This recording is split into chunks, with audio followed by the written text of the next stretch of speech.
last week, running from the heat, but the beat's coming alive. Let's get lost tonight. Lord, who's on my right?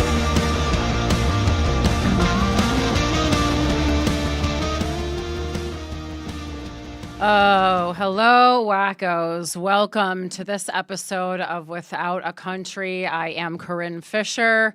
I don't know. I feel like there was a part of me that wanted to start. This is not for mourning Jesus. Mourning our country, maybe not Charlie Kirk. But I do feel like people listen to podcasters more when they wear sunglasses. I know I've tried this before. It's actually really annoying to wear sunglasses in a studio, even though the lights are bright. It actually helps me focus that the lights are so bright. I stay super alert the whole time. But I don't know, just like maybe this is something I have to toss around. Maybe you'll pay attention more to the things I say if I'm wearing sunglasses. Because you can always trust someone whose eyes you can't see moving, fellow podcasters. Anyway, all right. So number one, excuse my voice. This is going to be the longest I've talked since I came down with a brutal sinus infection on Friday. I did 3 shows yesterday. That was like my warming up my voice. We'll see. But I'm on a lot of Mucinex, and we're going to power through this. Obviously, a crazy news day. And this episode is going to be dedicated to that. I'll be on my phone. I'll be on my computer. I am obviously paying attention to the show, the updates. We got Mike in the booth, paying attention to these updates as well. And so we're just going to, because we still don't know who assassinated Charlie Kirk. So we want to be able to report that to you if and when the news comes out during this recording. Feel free to comment or call in, although I want to get through what I want to get through first, because I wrote a mini, basically report, a mini thesis paper on political assassinations. I mean, I can't wait. I can't wait for this episode to get completely demonetized, but hopefully people will be able to see it because people seeing it is certainly more important than making money off of it. That's not what I'm looking to do. I just don't want it to be demonetized and then not hit into the algorithm because I have a lot of anxiety about the things I've heard people say today on both the right and the left, but I gotta say the left really was taking the cake today, and it made me sad. I took a little break to walk my dog, and I almost felt myself like wanting to cry while I was walking because I am so, I don't know, I'm so disappointed in liberals, I guess, like the love is love, the virtuous, the people who think we are good. And this is not because I think Charlie Kirk is a good person. And, I've talked a lot about death before, and I do not subscribe to the fact that, death is sad always. I do not think death is sad always. I think some people, it's literally no loss. And that's how I think about Charlie Kirk. I have this all compiled in an organized way, though. So I'm going to do that. Also, Mike, one of these headphones is so loud that I hear the echo of my own voice.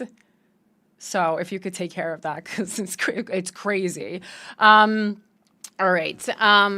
So this episode is going to be talking about political violence in totality. And political violence is also this week's enemy of the state. Mike's crawling on the ground fixing my headphones, so he can't drop that drop. And I'm hoping that the research I have done in the past several hours will help to support my thesis that political violence is, in fact, the enemy of the state. I would also like to add before I move forward, and this is a note. This is a note probably not to anyone who would take the time or energy to watch this show. It would be more for people who just doom scroll and add opinions that have really no backing onto videos of people they barely know. But I do want to add, for the sake of this episode, that having the right opinion is not a contribution to society. And I think so many of us have been fooled by the left, have been fooled by ourselves, have been fooled by the people that we keep around us, that it is somehow a contribution. But if you do nothing actionable to back up this right opinion that you have, you're not serving anyone except for yourself, right? Because all having the right, obviously having the right opinion might speak to how you vote, but sometimes I wonder if people who have the right opinion on Instagram are even going as far to vote. So certainly voting is a contribution, in my opinion. It's the absolute bare minimum contribution. But yeah, to me, having the right opinion and doing nothing more with it is simply self-serving, because all that really does is make you feel good about you. And it also gives you this false sense of having contributed something when in reality, you did not. So keep that in mind. Again, I don't think it really will most likely pertain to people who watch this show. And that's why I love doing this show. I think even though I know a lot of people who watch this show disagree with some of my takes or assessments, that you are willing to sit here and listen to me talk about them and analyze them for 2 to 3 hours every week. And that really speaks to who you are and the interest that you have in making things better. So, as you know, the assassination of Minnesota House Speaker Melissa Hortman and her husband, Mark Hortman, and the serious wounding of State Senator John Hoffman were things that I personally think should have been talked about way louder and way longer. I think this was the most worrisome thing that happened over the summer. And I know we had like mass shootings and stuff, but political violence is specifically worrisome to me because it speaks to a greater unraveling of society, in my opinion. And that's why I literally included the news story about that assassination or those assassinations in my Instagram summer roundup. And that wasn't to be sassy or edgy or fun political girl. It was because, while I did have fun this summer, and while I did do a lot of cool things, and I did relax, and I did recalibrate from running for mayor, not for a second did I forget about that assassination. And that brings us to today, yet to another political assassination. Today, Charlie Kirk was assassinated while speaking at a campus event at Utah Valley University. We've talked about him many times on here before, but for those who don't know, he was a right-wing political activist and media personality. I am reading this, but just know this is something I sat down and wrote myself. I wrote a paper basically so I could present this to you in a somewhat focused manner because I have a lot to say. And most infamously, he co-founded the conservative organization Turning Point USA in 2012. We've talked a lot about that before as well. And now I actually want to play just the audio of what Charlie Kirk was saying right moments before he was killed. And a lot of people, it's interesting because I'm using the word assassination because by definition, this is an assassination. I feel like sometimes people reserve the use of assassination for elected officials, but that's not true. It's anyone, who is killed for political, ideological, religious, or even they're actually online saying that it can even be financial motives. But, someone who is a political activist certainly should be getting the word assassination. And I think it's important not because he deserves to be lifted in that way. I think it's important because assassination tells the reader that this person was murdered because of what they believe in, because of the things that they say. And that's why, to me, it's important to separate assassination from murder. I guess maybe the reason that people aren't doing it yet is because the killer has not, we don't know who the killer is. We don't know what the motive is yet. yes, there's an outside chance it's Charlie Kirk's ex-girlfriend, and in which case it would not be an assassination. But based off of who he is and when he was, murdered, it is in fact an assassination. So I just wanted to clear that up. Now I'm gonna play this. Yes. Oh, you were gonna do it. Okay, I was looking it up. Oh, yeah. I have two different snippets of him talking, but they're only about 5 seconds long each. Okay. I mean, I was going to just take it from the Jolly Ginger because, Go for it. he and I was just going to kind of go ahead. This is what Charlie Kirk was saying right before he was shot. And I'm borrowing this from the Jolly Good Ginger, who is an political account that I do like and recommend following. Was about mass shootings, and they were referencing the recent mass shooting. The person asking the question says, do you know how many trans mass shooters there's been in history? And Charlie Kirk says too many. Then he says, do you know how many mass shootings there's been overall? And he says, do you want to include gang violence or not? That was the conversation that was had. And then immediately after saying that, you can see Charlie Kirk, you can hear the shot get fired, and you can see Charlie Kirk slump over in his chair.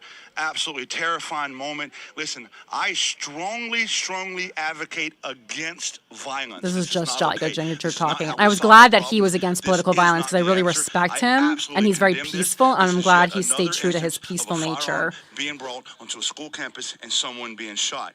Now, inevitably, this conversation is going to lead to how Charlie Kirk is one of the voices that rallies against gun control. That conversation's going to come up. But the video itself, I'm not going to show the actual moment he shot. It is too much. I'm sure it's going to be online eventually. I saw it. I posted it. I don't know. I feel like it's important, honestly. I hope that he recovers from this. This is just... Obviously, he did not. This is not okay. But listen, we've got to... Sorry, I thought this was shorter before he got to the actual gun reform has to be a conversation. Let me let you listen to the video, the conversation that happened prior to the shot being fired. Yes, is that fair to say? All right, great. So, do you know how many transgender Americans have been mass shooters over the last 10 years? Too many. Okay.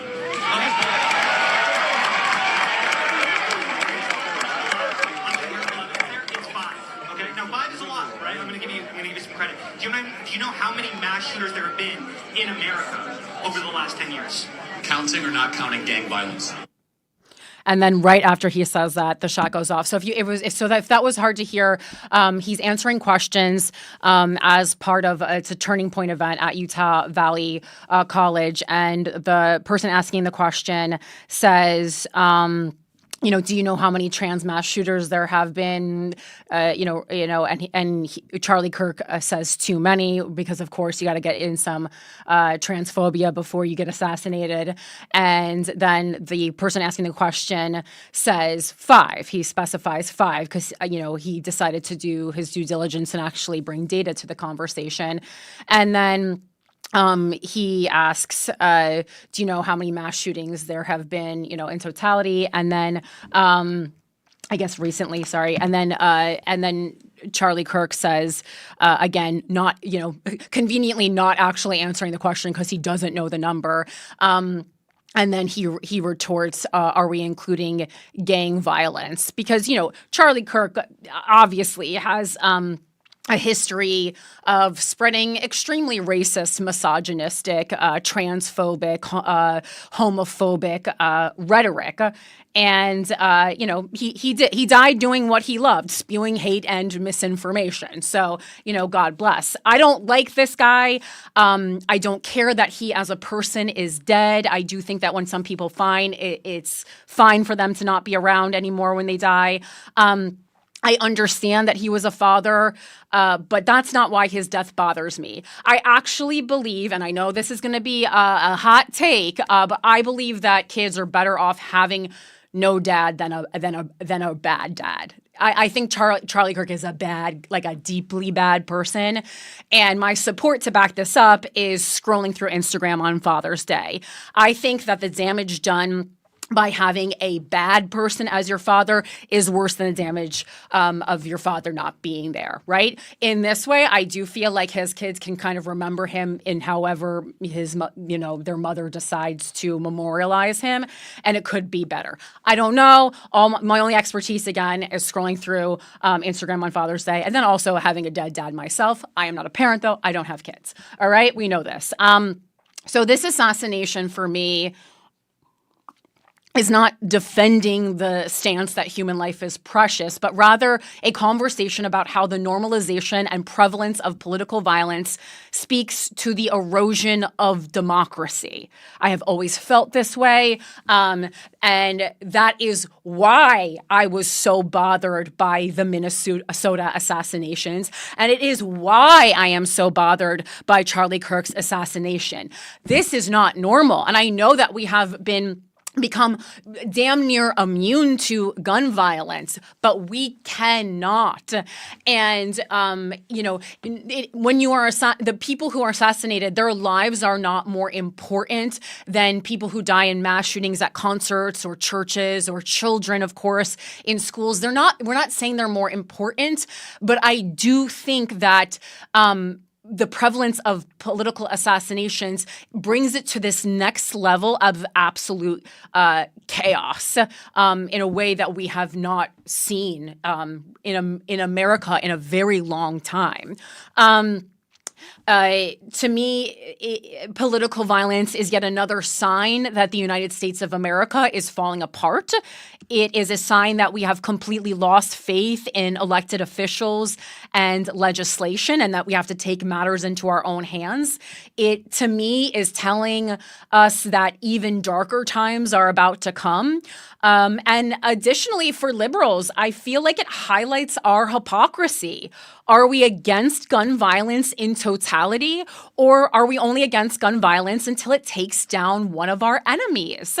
As much as I hate Donald Trump, if he were assassinated, I do not think that would be a good thing. I'm on record as saying that back when the assassination attempt on his life happened, and I stand by that today.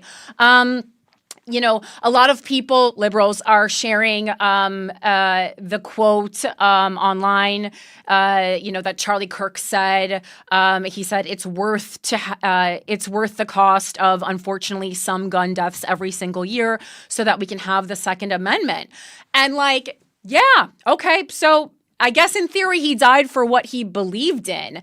I don't think that's going to change Republicans' opinions in any way. In fact, I think it's going to make them double the fuck down. History shows that, and I spent all afternoon researching this to back up my thesis. I did also, there are times I also cross-examined myself, basically. And there certainly are instances where assassinations have helped heal democracy. They are very rare, and it usually happens in countries where it is cartels or other kinds of political groups that are murdering, not when it is a singular political extremist. Again, we don't actually know the killer, so it could be, I don't know. It could have been the DSA sent them. I'm just, I love to play with the DSA. It could have been the DSA sent them. In that case, we have a different conversation to be had. But, because of where it happened and, it seems as if, and because of the pattern in our country, it seems like if it most likely is a political extremist. So my first theory is that, political assassinations, political violence equals political chaos. And my historical proof to back that up is the assassination of Abraham Lincoln. So first of all, after the assassination of Abraham Lincoln, he became a martyr, which is fine, I guess, when it's Abraham Lincoln, but it's not going to be fine for you guys when it's Charlie Kirk, right? And secondly, it plunged America as a nation into political chaos. And we already are in chaos. And if political violence continues to be normalized, make no mistake, the chaos will get so much worse. Times will once again get so much darker. So after his assassination, he was in the middle of Reconstruction, right when he was assassinated. A light just went out. I guess that was the ghost of Abraham Lincoln. And Abraham Lincoln's vision for Reconstruction emphasized reconciliation and healing, not punishment. And it was centered on this thing called that he developed called the 10% plan, which allowed Southern states to rejoin the Union when 10% of their 1860 voters swore loyalty oaths and recognized the freedom of formerly enslaved people. Basically recognize slaves as human beings, not property. And I would argue that what we saw happen after his assassination is that Andrew Johnson then became president and, for lack of a better phrase, fucked up Lincoln's Reconstruction and actually made progress slower for Black Americans. And I think that we are still feeling the effects of that today, obviously. Moving on to a second assassination that we're all familiar with here in America, JFK's assassination. And his assassination supports my theory that the political violence or political violence in general actually strengthens, highlights, and upholds the viewpoints of the slain person. And again, historically, especially in this country, we've seen a lot more, people with progressive views for the time being the people who are assassinated. So now, if we start seeing people with conservative views being assassinated, why do we think the pattern would change?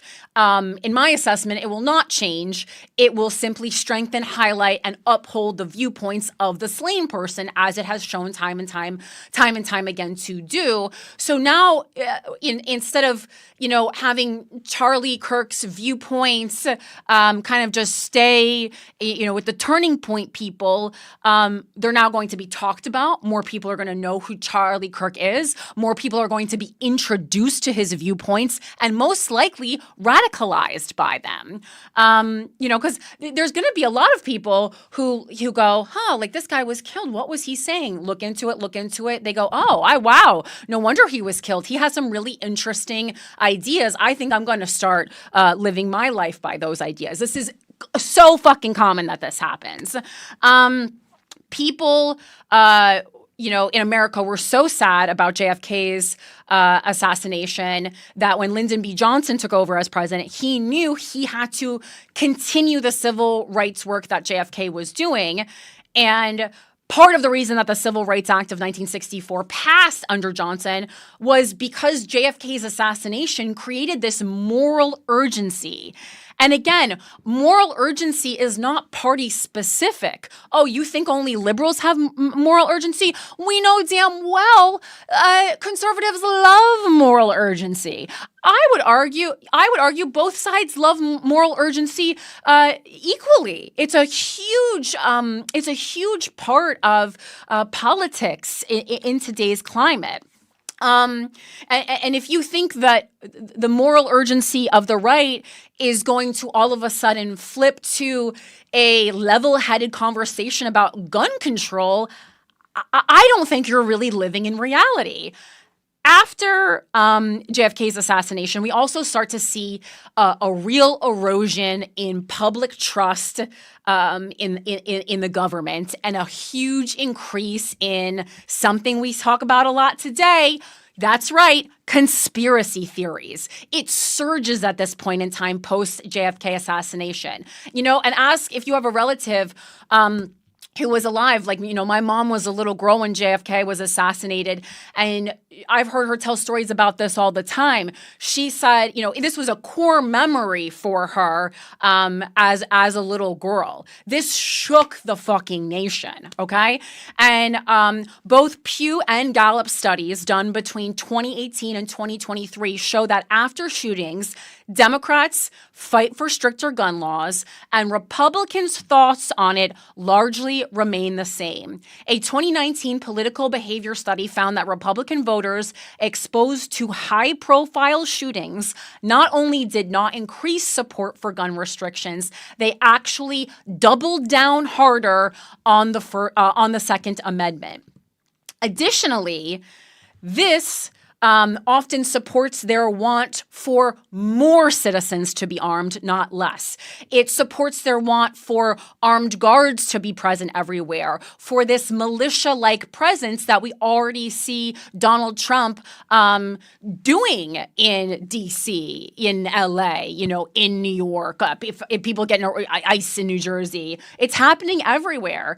And support for this can also be found in the reaction to the 2017 shooting of Representative Steve Scalise. So, and these are things, it's just, again, I don't even know why I'm not thinking about these things off the top of my head, because it's kind of crazy how fast the news cycle works and how easily we forget about these things. So on June 14th, 2017, a mass shooting occurred during a practice session for the annual congressional baseball game in Alexandria, Virginia.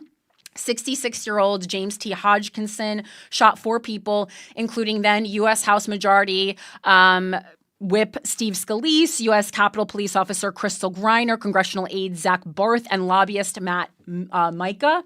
A 10-minute shootout took place between Hodgkinson and officers from the Capitol and Alexandria Police before officers shot Hodgkinson, who died from his wounds later that day at George Washington University Hospital. Scalise and Micah were taken to nearby hospitals where they underwent surgery.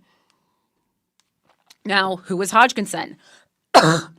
Well, he was a left-wing activist with, here's a fun one, a record of domestic violence from Belleville, Illinois, while Scalise was a Republican Party member of Congress. The Virginia Attorney General, this is from Wikipedia, concluded Hodgkinson's attack was an act of terrorism fueled by rage against Republican legislators. Scalise was the first sitting member of Congress to have been shot since Arizona Representative Democratic Gabby Giffords in 2011 was shot in the Tucson shooting. After initially designating the attack as suicide by cop, the FBI later classified the shooting as an act of domestic terrorism and the perpetrator of the shooting as a domestic violent terror extremist with a personalized violent ideology.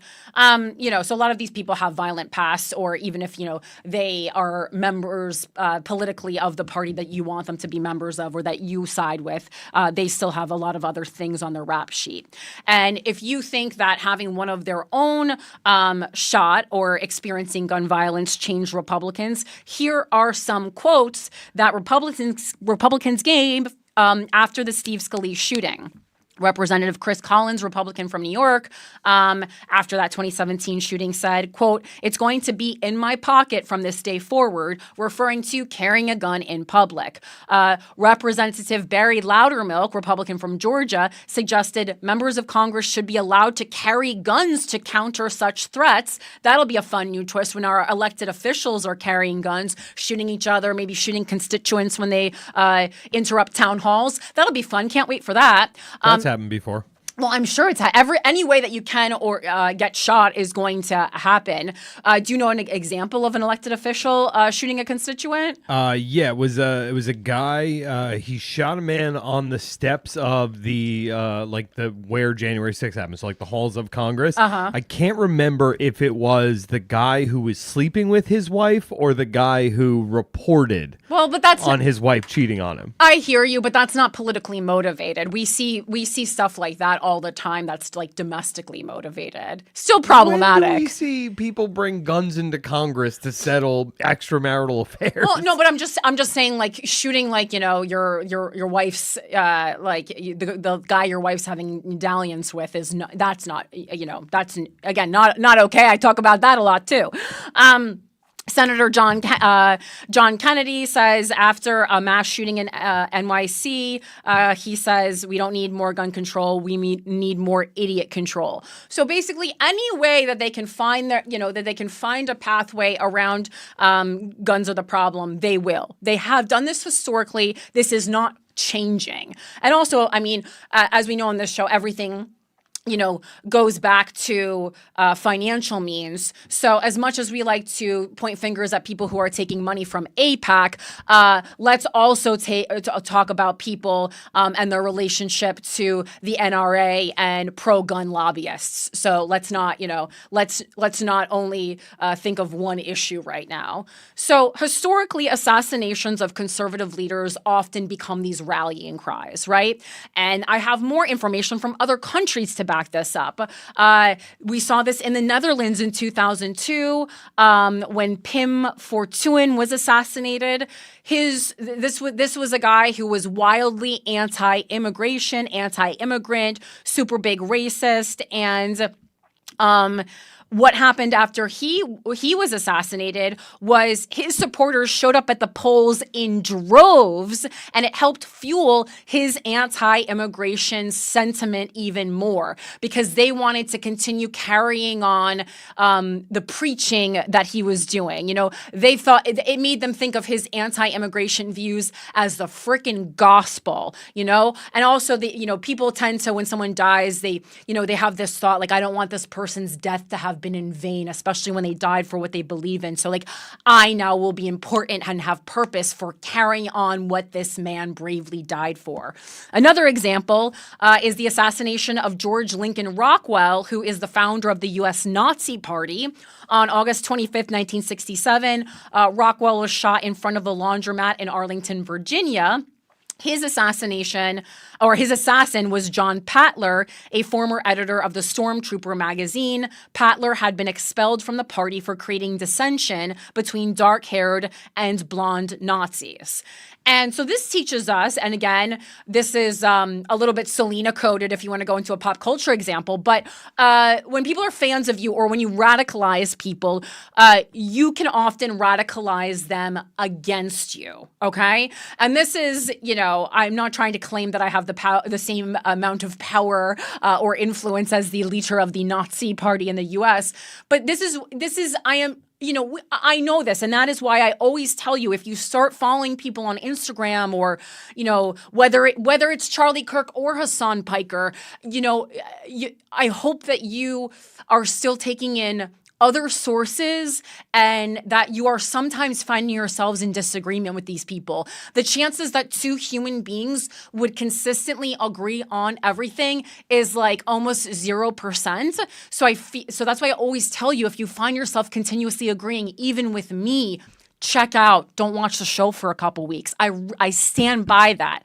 I do not want you to constantly agree with me. There's no way you have the same perspective on everything that I have. It's impossible. And if you do, maybe we're separated at birth, So this death of George Lincoln Rockwell inspired his followers for decades with extremist organizing. His assassination lit a fire under his followers like nothing else. And this is dangerous. Charlie Kirk has a lot of followers, guys. His Instagram alone has 7.6 million people on it. I got to check. I was like, maybe I might even be following him. I like to keep tabs on people I don't like. But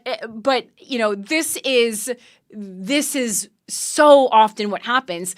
Killing someone for their beliefs sends a powerful message to that person's followers. It says, what your leader is saying is dangerous to the other side. Therefore, it is powerful. So instead of questioning, if this assassination, instead of the assassination making his followers question and self-reflect and say, oh man, maybe that Charlie Kirk was a bad person and that's why someone wanted him dead. It doesn't do that. It doubles down on the belief that this man was powerful. He had a powerful message and he was a powerful person ahead of his time, and we must carry on this legacy because we're in danger and our ideas are in danger. And the assassination of this man that we followed and looked up to proves that. It gives people purpose more than ever, and we know that people feel very confused. We're all searching for a purpose. I'm searching for a purpose. I hope I don't find it in someone's assassination,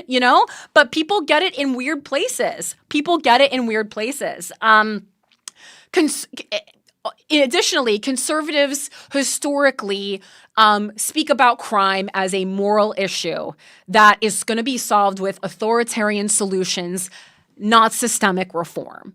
And again, on the left, we are kidding ourselves if we think that, to be honest, losing one guy is going to change their minds in that way. It's just fucking not, right? If losing little kids in school didn't change, it's not going to make them go, you know what, guns are bad. And I know, the left, likes to find one Republican every 10 years who decided guns were bad and threw their guns away and interview them for a piece to show that it's really working. But overall, this is absolutely not the energy.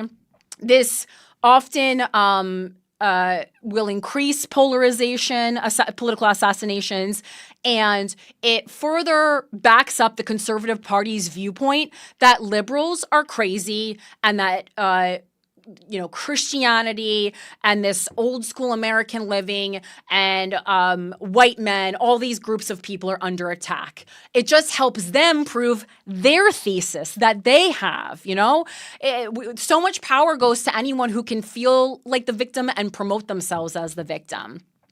Similar to JFK's assassination, Martin Luther King Jr.'s assassination expedited civil rights. Again, expedited the views that he was preaching. And as a kind of a memorial to MLK, Lyndon Johnson pushed Congress to pass the Civil Rights Act of 1968, which was the Fair Housing Act. So think about this, right, and apply this to the Congress that we have now, okay? I think it's especially dangerous that this political assassination of a very big conservative media personality happened while we have a sitting Republican as the president, because now we can push Congress to do things that are going to be wildly anti-democrat. That's who's in power right now. That's who's going to be making the decisions. You think one assassination is going to completely flip their viewpoint? I got a swimming pool in Florida to sell you, if so.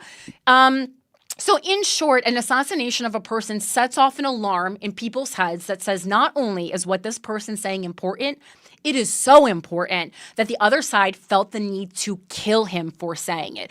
What are we thinking of? Jesus Christ? Is it giving Jesus Christ? I think it's giving Jesus Christ. Instead of being able to say what Charlie Kirk says is garbage and trash and nonsense, which is what we've all been saying on the left for a long time, it adds this level of importance to his words, right? Because why would you need to kill a nonsensical person? You wouldn't. We just locked him in time as an important person. What a mistake. I also think, when we talk about political violence, social violence, obviously we think about the United Healthcare CEO, and we think about, and it just makes me start thinking about all this Luigi brain rot, is what I'm calling it, that so many people on the left have. I saw Luigi brain rot running rampant in the comments that were left in the video that I made as soon as this news broke, long before Charlie Kirk was pronounced dead, before I even saw I saw a really far away footage, so it looked like he was getting shot in the chest, not the neck. But I put it out immediately because I was like, I want to be a part of this conversation because I know how my followers are going to react. They're going to react to this as if it's a win, as if this is Luigi Mangione taking down the bad guy part 2. And I didn't see Luigi Mangione like that, although I understood. Again, in both these scenarios, I understand why the person was assassinated. I don't care about the person who was assassinated. I don't think we lost a great person. I mean, in this instance, certainly more than in the other instance, but in neither instance did I think it was a good move. Did I think it would strengthen our party? Did I think it was helpful to our country? Did I think it was in service of democracy? I didn't think any of those things. It is the sign of complete and utter political chaos, upheaval, and there will be retaliation. There will be. Even thinking about Luigi. So how long ago was that assassination? I'm going to call that an assassination too. I really do think it was. It was either early this year or late last. I think it was late last year because I talked about it. I remember talking to people about it pretty early in my campaign. So it was either like early January or like late December. December of 24. Yeah. Yeah. End of last year. Yeah. And so, right, we're in September now. Okay. So it's been, 9-10 months, whatever it is, since that assassination. Have things changed in healthcare? Have your bills gotten lower? No, none of these things. All that happened did for a little bit, for a second, but and then more so what happened, Mike. Though my point is more so what happened is they protected themselves. They took further action to get their CEOs' faces off the website, for Oscar to send me some bullshit email saying that they cared about me. That's the kind of steps that they took, performative steps. What real change have we actually seen? Do you think? No, I mean, honestly, other than the fact that the stockholders sued the company for paying out too many insurance claims in the wake of the CEO's death, I can't think of any. Right. And again, self-serving. We're still self-serving in this elitist loop that hovers above all of us and does not help the, constituents or everyday people. But I they mean, will. The elite. My point, I guess, in short, is the elite will always find a way to self-preserve without making any actual changes to their lifestyle. Oh yeah. We're fodder for them. Yes, it's embarrassing, really. And this, I'm just calling. I just wanted you guys to think of Luigi brain rot. And again, I know many of you are going to disagree with me. I know many of you think that's a good thing. That guy's dead. Just show me the receipts. Show me the receipts. Show me what changes have been good. Changes have been made, but again, mostly changes to self-protect. And then also, I think going to set off and has set off more politically motivated violence. We knew that was going to happen. That's the number one thought I had when Luigi Mangione killed the CEO. I go, well, this is going to start happening now. Oh, here's a new thing that's going to start happening in our country. Normalizing assassinations signals the acceptance of extrajudicial justice. It lowers the stigma, which makes it more likely to happen again and again. And it starts this cycle of revenge and vigilante action, right? I know what we all think. We think we like a vigilante. First of all, it's going to come back. It reminded me so much of this saying that we have in Wicca, and I'm going there. And the exact thing, I want to read it properly because we sometimes paraphrase it. We call it the threefold law, right? It says that what ye send forth comes back to thee, so ever mind the rule of three. And I think that's a great thing. I just love it because it just is really applicable to so many things. And so if we think this is some great, amazing thing that happened, do you not think that there are political extremists on the right who you just killed their hero? You don't think they're coming? I am so scared for Zoran Mamdani. I am so scared for Hassan Piker. I am scared for AOC. I am scared for Bernie. This is bad. This is extremely, extremely bad. Political violence also delegitimizes institutions because people say, oh, wow, my vote doesn't matter and I don't feel heard. So you know what? I'm just going to kill the guy with the views I don't like because that seems to really be the only way that I can get rid of these views. Then what happens is we lose faith in elections as a whole, which is already an issue here. And, again, as someone who ran for office, I can't tell you how important it is to not lose faith in elections. It's one thing that I still really feel works. And studies also show that in places where political violence is rampant, that political turnout, poll turnout and political participation actually fall when these killings occur. I know, again, we said in that example from the Netherlands that his followers actually went in droves to the polls after it happened. So there are two examples of that happening, but there is more evidence to support that people just kind of numbs us as a society because we just feel this sense of chaos and lack of control. Again, the reason I hate violence is, well, number one, I think it's like a solution for unintelligent people, quite frankly. And then number two, to me, violence is exhibited by people who feel a wild lack of control. And you don't like this is why you see violence, in a relationship. It's about control, right? And that's why I love studying relationships because so many things that happen one-on-one end up the same problems and the same feelings we have towards each other. Those don't go away when we're talking about world events. They are just blown up much larger, but the same feelings happen. So I am guessing whoever this assassin is, that killed Charlie Kirk, it's someone who felt out of control. They said, what can I do?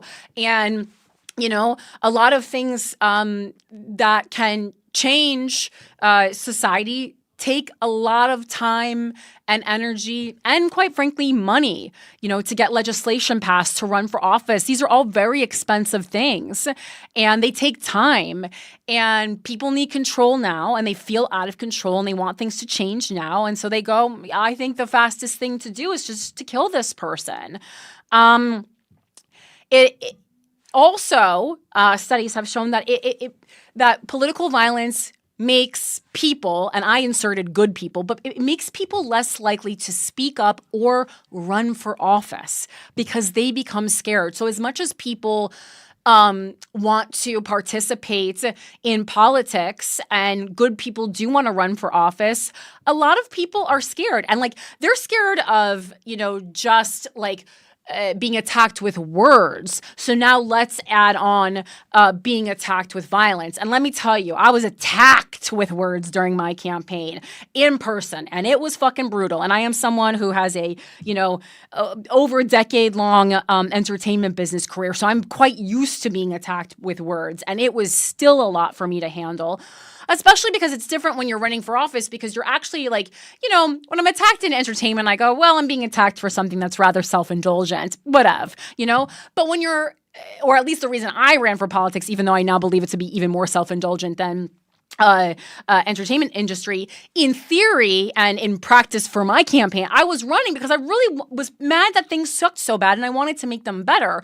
And so when you're then attacked then for that, you go, oh, I'm going to have a real internal reckoning right now. And so, yeah, people are scared and they don't want to run for office. I mean, literally a real conversation I had with family and friends and was this running for office could put me in imminent physical danger. That's a real thought and a thing I had to go through in my head. And I decided it was worth it, but that doesn't make you feel great, and people are scared, and honestly, rightly so. In Mexico, I think for 2024, there was tens of candidates who were killed last year. Again, anyway, in America, institutional control is weakening, and political violence is the receipt for that. And I expanded a little bit to some national examples.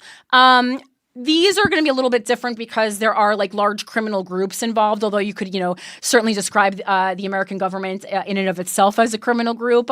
I would still say, these are countries who, when you think of them and how they're run politically, these are not great countries to share a political pattern with. It's not good. So first of all, in Mexico, as I was just saying, there was a recent wave from 2023 to 2024 of political violence and killing and assassinations of local candidates. And this was on a municipal level. Dozens of municipal candidates and local officials were murdered ahead of the 2024 national election cycle. And then the results of this included canceled and annulled races, militarized security for a fraction of candidates, fewer challengers in some municipalities, and documented local governance capture by criminal groups. This is not what's happened yet, but do you not think this could happen?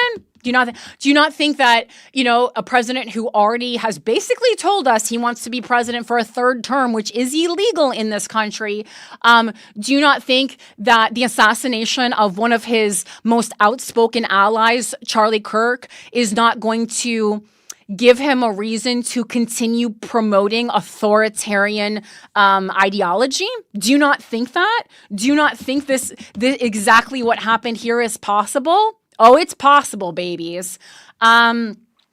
Example 2, this is from 1989. This is in Colombia, the assassination of Luis Carlos Galán. And this is more drug-related. So Galán's killing removed a popular anti-drug cartel candidate from the ballot, accelerated political crisis, helped provoke later institutional reforms and prosecutions, but also contributed to cycles of paramilitary criminal influence that took years of transitional justice to begin to unwind. So there is some positive, when something is so bad, but again, that one is a little bit of a stray because it does have this heavy relationship to cartels, but I wanted to include everything because again, anything that goes against my point a little bit, I'm happy to present to you, and I'm happy for you to email me examples of where you think this is happening. Just historically, again, unless it's one group taking down another evil group, these individual political extremists, it tends not to be really going well, or if anything, it tends to then, as I said, uphold the values of the person who was assassinated. So in this instance, not going to be good for liberals. There was the assassination in Pakistan in 2007 of Benazir Bhutto. His assassination provoked nationwide riots and immediate postponement of elections, huge economic shocks, including stock market and currency falls, and long-term, again, we see this in almost every assassination example, political instability and polarization. Analysts warned it raised the risk of wider unrest and weakened democratic trajectories. India. Indira Gandhi, of course, 1984, and the anti-Sikh massacres. Gandhi's assassination by her Sikh bodyguards triggered mass anti-Sikh programs in Delhi and other cities. Thousands of Sikhs were killed. Many perpetrators were not prosecuted for decades, and the violence had enduring political and communal consequences for India's democratic legitimacy and minority protections. Israel, Yitzhak Rabin in 1995, his assassination by a right-wing extremist is widely credited with derailing momentum for the Oslo peace process. It increased polarization, deepened cultural cleavages, and produced a national shock that reshaped Israeli politics and security policy. Another example is Rwanda. This is 1994, President Juvenal Habyarimana. The downing of this guy's plane, which is commonly described apparently as an assassination, precipitated the 1994 genocide. Within weeks, mass killings of Tutsi and moderate Hutu exploded into full genocide, an extreme example of assassination unleashing catastrophic mass violence. And then the last example would be, Abraham Lincoln, but we already went into that.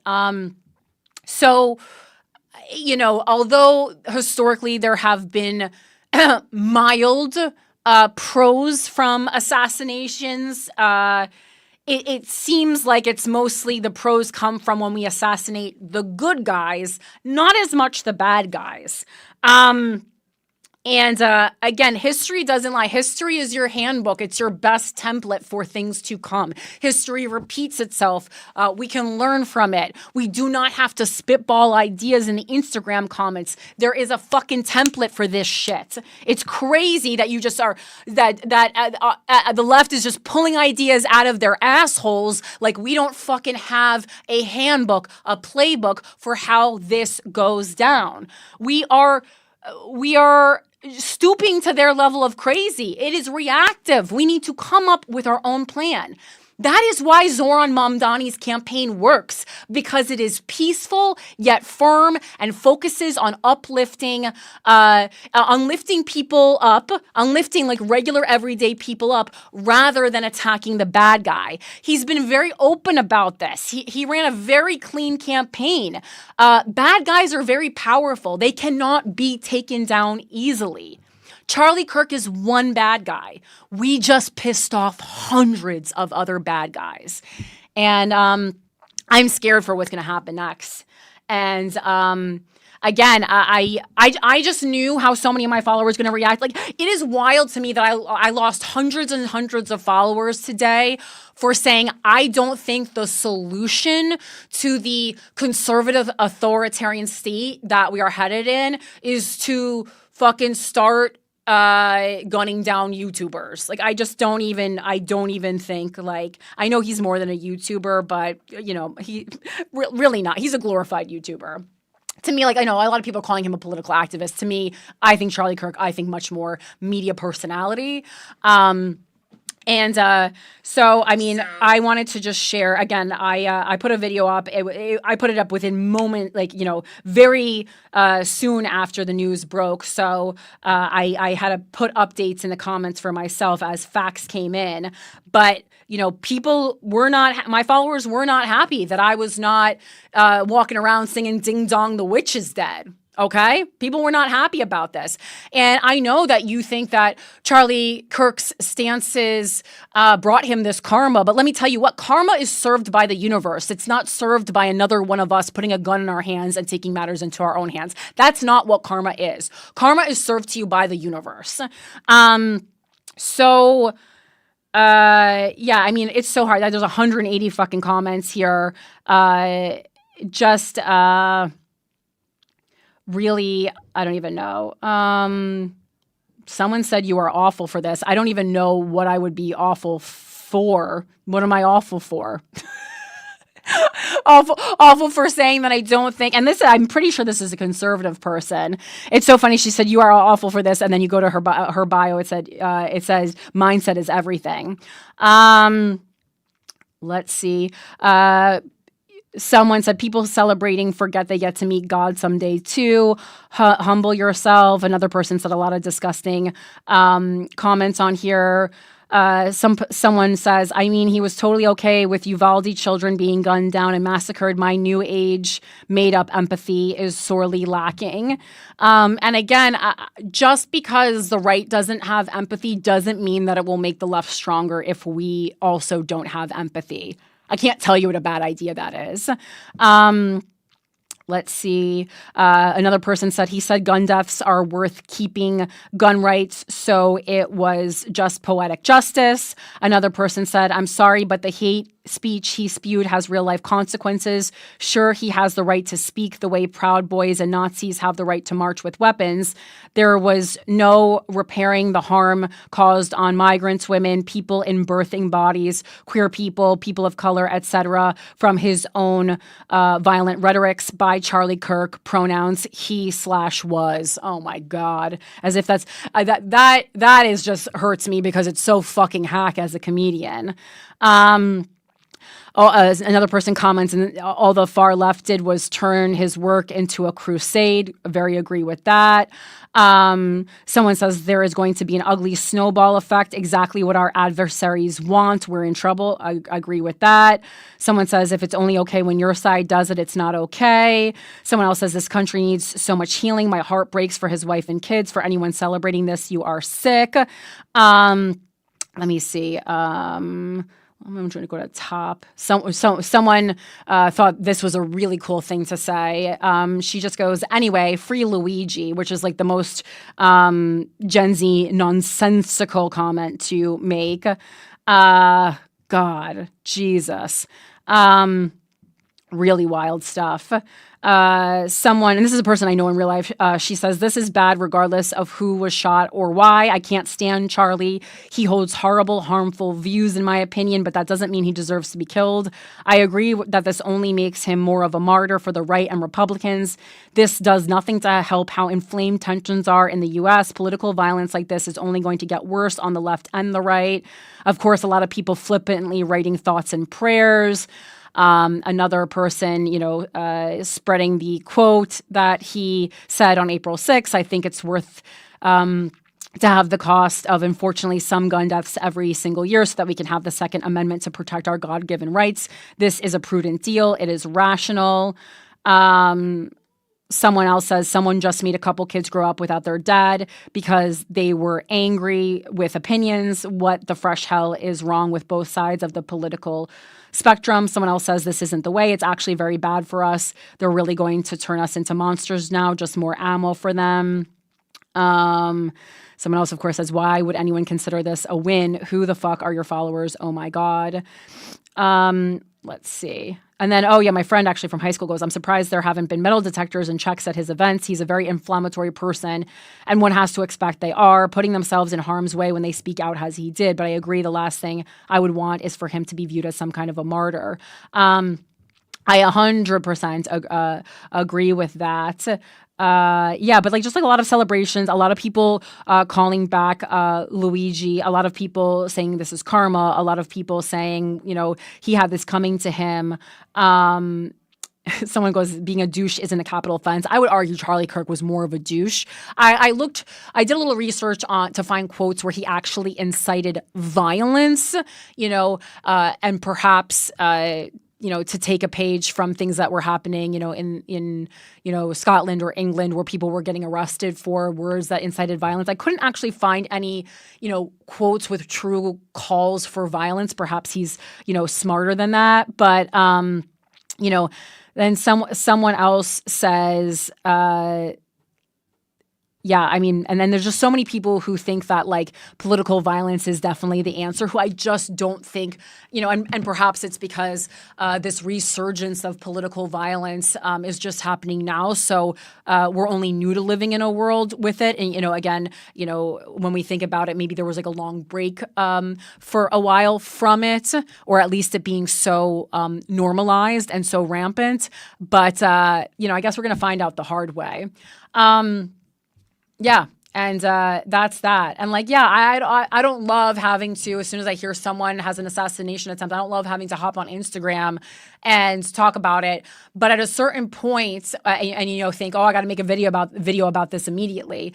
But guys, I do also try to make videos all the time about things that we, before it gets to emergency status. That's what I'm made of. Every week I sit down and I do this show so that we don't have to wait until things get really bad to have a conversation about it. But case in point, and obviously this is way less, crazy and way less pressing. But on Monday, I posted a video about how I think a lot of things being done with cell phone bans in schools are to, make people money and to have and our politicians making lucrative deals with companies. And, that gets, in several days, 10,000 views. Meanwhile, within a few hours, I'm at 75,000 views because I'm breaking news about Charlie Kirk getting shot. So it's people post this stuff because this is what you respond to. That's not the reason I'm doing it. I'm not doing it to monetize or obviously I've lost a lot of followers. That's not what it's about here. It's about this conversation is going to be had. This conversation needs to be had. I've been having a conversation since Minnesota about political violence. And if the conversation is going to be had anyway, I want to be a part of that conversation because I actually think that I am going to bring something to the table. I am going to bring research. I am going to bring examples of political violence historically and what they did for the country or for the state or for America at the time. And I just don't see enough other people having in conversations with critical thinking, where it's not just black and white, where it's not just right versus left, where it's not completely polarized and angry and immediately celebrating someone's demise. And so that's why I need to immediately hop into these conversations because I think it's important. You know, same with Guys We Fucked. It's not like we were the first people in history to fucking talk about sex, but I hadn't heard, and Christina hadn't heard sex being talked about, especially from a woman's perspective, in the way that we wanted to hear about it, in the way that we thought the conversation needed to be had. So we said, we're fucking throwing our hats into the ring. And guess what? We were right, you know? So if you think that you're bringing something new to the table, by all means, do it. But if you're just trying to get clicks and views, then yeah, don't do it. All right. So this, and I also I love it because the comments that come when you post a video like that, I think really take the temperature of the political and social climate that we live in real time. You know, that's why I so often, after reading a Fox article or reading a New York Times article to you guys, I will go to the comments because that's the voice of the people, you know? A lot of times the voices that we're seeing in media or journalism are a little bit higher brow, and I want to see what are regular everyday people saying, because that's who's going to the polls. There's way more of regular people than there are of elite people. All right, now I have a couple articles that I pulled about political violence. There was one from June about the rise of political violence that I'll get to in a second, because again, I just think it's so important to take the time to talk about this. I thought it was important before, and now it's definitely still very important. This one is from Politico from today. I waited a couple hours because I was like, I don't want to read the first article to come out was this one from The Guardian, and I was like, you know, sometimes when an article is written just too fast, you're like, this is not going to have anything worthy in it. So I waited a few hours, and Politico put this out around 7:00 tonight. So this says, a new dark normal of political violence still shocks the nation. The shooting death of conservative activist Charlie Kirk follows a surge in threats and attacks against political figures for the second summer in a row. And this is by Kyle Cheney. It's become a macabre American ritual, a violent attack against a political figure, followed by condemnations, calls for introspection, and a vow to prevent it from happening again. And then it does. On Wednesday, the routine repeated itself. Charlie Kirk is dead, and the nation is again reckoning with the combustion of gun violence and toxic politics. The shooter's motive was unconfirmed Wednesday evening, today, but the act bore the hallmarks of a politically motivated killing, aka an assassination. And people on both the left and right immediately treated it that way. Democratic societies will always have political disagreements, but we must never allow America to become a country that confronts those disagreements with violence, former Democratic Representative Gabby Giffords said in a statement shortly after Kirk, the 31-year-old conservative activist and close Trump ally, was shot in the neck in Utah. Giffords herself was shot in the head by a gunman, and this is who we just talked about before, in 2011. In the 14 years since, attacks and threats against political figures have surged. Just 3 months ago, a masked gunman shot 2 Minnesota state lawmakers, killing one. 2 months before that, an arsonist set fire to the Pennsylvania governor's mansion while Democratic Governor Josh Shapiro and his family slept inside. Again, so much political violence. That one slipped my mind for a second. It's the second summer in a row that has been defined by political violence. Last year, in the heat of the presidential campaign, Trump was twice targeted by serious assassination attempts. On Wednesday, in a Florida courtroom 2,500 miles from where Kirk was killed, lawyers completed jury selection in the trial of one of Trump's would-be assassins, Ryan Routh. Opening statements begin Thursday. The split screen is a stark reminder of just how pervasive these acts have become.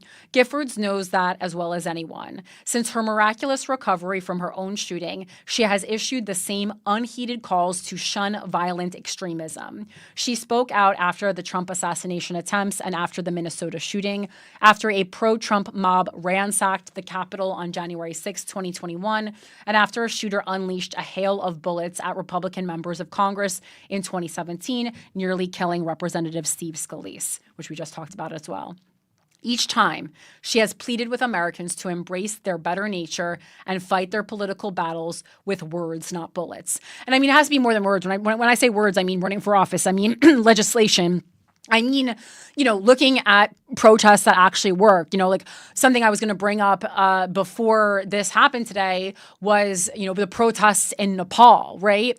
It's like I think there is something to be said for a spicy protest, one that gets a little bit aggressive or agitated, or even damages public property, but not one where we're just fucking gunning people down, right? Like I agree. Like I don't know, and again I've grappled with this on air before. I don't know how much our glittery signs and peaceful marches on the left are really working. I don't actually think they are. I've really kind of lost faith in them. Will I still show up? Yes, in a hopes that, more so that I might meet other people that I can then help, work on legislation in a better, stronger way. That was probably the best part of running for mayor is I still constantly get hit up to help with different legislation or causes. And I think that's great. It really threw my hat into a larger ring of activism. And I think that's so good. But if we're as angry as we are, and we all got to be doing more. I'm sorry. I know we're busy. I know we're busy and we're broke, but we all got to be doing more.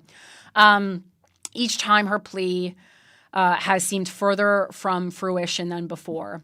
This summer, America has seen multiple politically motivated assassinations, first of a Democratic legislator, now of a Republican activist, because dangerous people turn to guns to express their disagreements, Giffords said Wednesday. And, I think this language is a little bit fluffy. I think we're certainly, it's more than expressing disagreements at this point. There is hate and extremism, and that needs to be fought, and it needs to be fought seriously.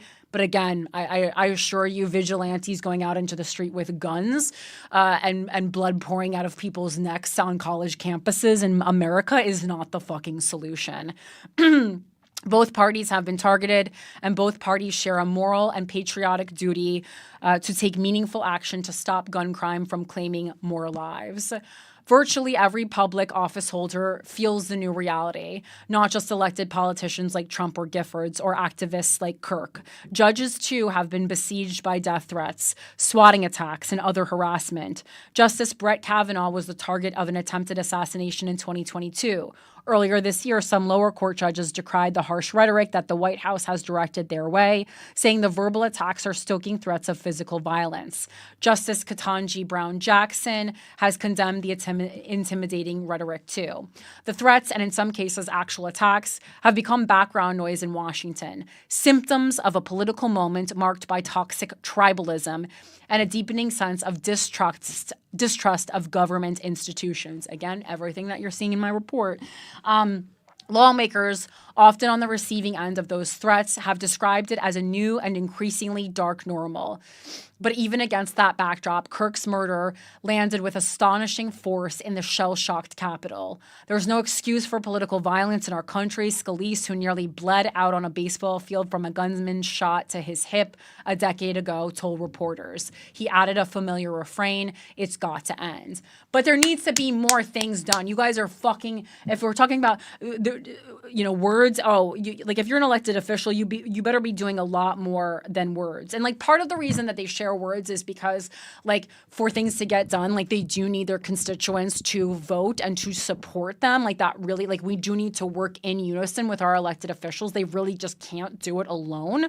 But we need to keep this energy up. I can't tell you how bad this is, what a bad sign this is for our country. If nothing else, if you want the dollar to be worth jack shit, you better fucking care about this. This is not a good sign for the country. This is bad, bad, bad news, baby. Oh, I follow Claudia Conway, and she also follows me, which I love, love her. And I thought she also put something really thoughtful because there's certain people that I just go check on what they're saying because I always think, even if I don't agree with them, that they have unique or well thought out opinions. I talk about Amanda Seales a lot on this show because I really respect her opinion. Do not agree with her on her stance on this. I mean, she was definitely like reveling in it. Again, do I get it? Yes, I certainly get it. I certainly get why people are celebrating Charlie Kirk's death. I understand it. I again, just for the reasons I previously presented, do not think it's cause for celebration. And not because life is so precious, but because we're going to rue this day when democracy completely falls apart more than it already has. And so here, let me see what she says. So Claudia Conway, she says, I'd like to say first and foremost, like I said last July, fatal violence by any means in the name of politics is never okay. I understand my audience is left-leaning, so I encourage you all, before you comment something you find funny, to understand that making a mockery out of gun violence is the opposite of what we should be fighting for. Yeah, again, I saw a lot of really selective stances on gun violence today. Very simple. Liberals, do we condone gun violence or do we not? That's it. That's it. It is not we condone violence unless it takes down one of our enemies. That is not condoning gun violence. That's just war, actually. May we continue to make a path towards unity, understanding, and conversations that include multiple perspectives. Again, I think that's a little light. I'd like to be a little more aggressive than that. I think it's gone a little bit more beyond just let's sit at a table and break bread and chat. Obviously, it's gone more that. We need to lay down the fucking law. We need to get together and we need to pass legislation.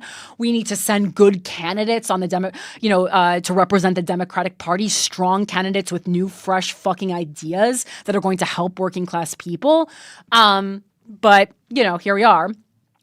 We can disagree with people. We can strongly dislike what they say. That doesn't mean they deserve to die. I pray we can all start having more inclusive conversations with emphasis on nuance and differing opinions. My prayers daily are with those affected by gun violence and irreparable tragedy. Violence has no place in politics, either side. Also, please stop desensitizing yourselves to violence. And this is a really good point. I think it's so important. Violence is violence. It is not funny. It is not a joke. Stop choosing when or how or for who to speak up on both sides. If you can't say anything that isn't dangerously hateful, log off, touch grass. Social media is easy. A scroll, a view, a shrug of your shoulders.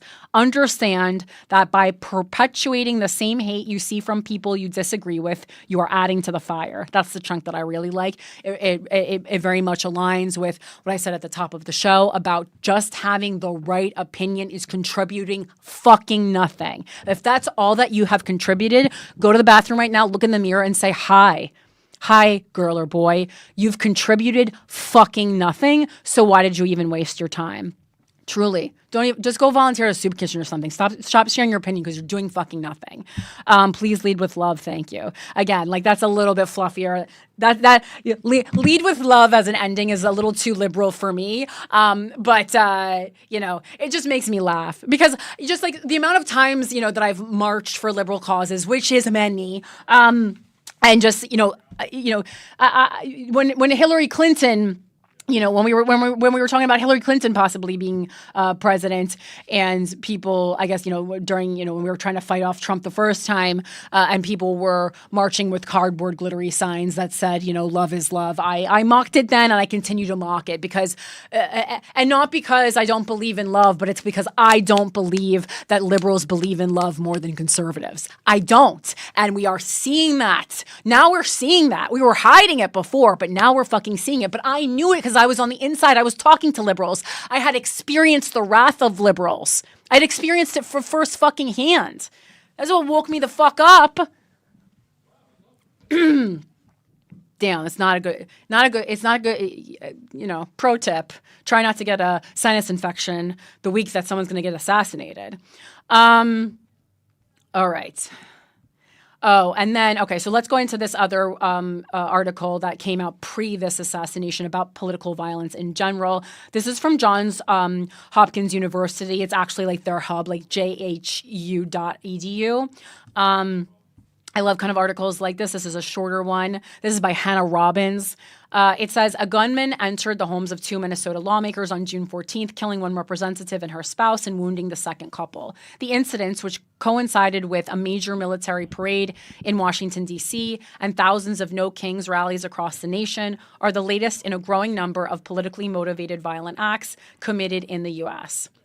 In the wake of these tragedies, Liliana Mason, SNF Agora Institute professor of political science at Johns Hopkins University, discusses the current state of political violence in the U.S., what it means for our democracy, and what we can do to push back against a growing culture of violent political rhetoric.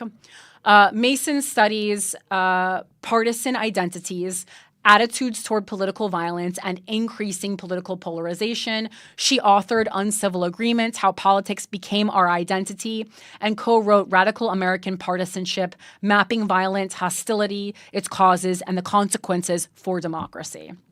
And so this is an interview. You know, I don't love reading interviews on the show. However, I think this one is pretty cleanly organized. And I really wanted to hear from someone who has studied political violence. Since everyone is acting like this is great, and apparently no one knows anything about history.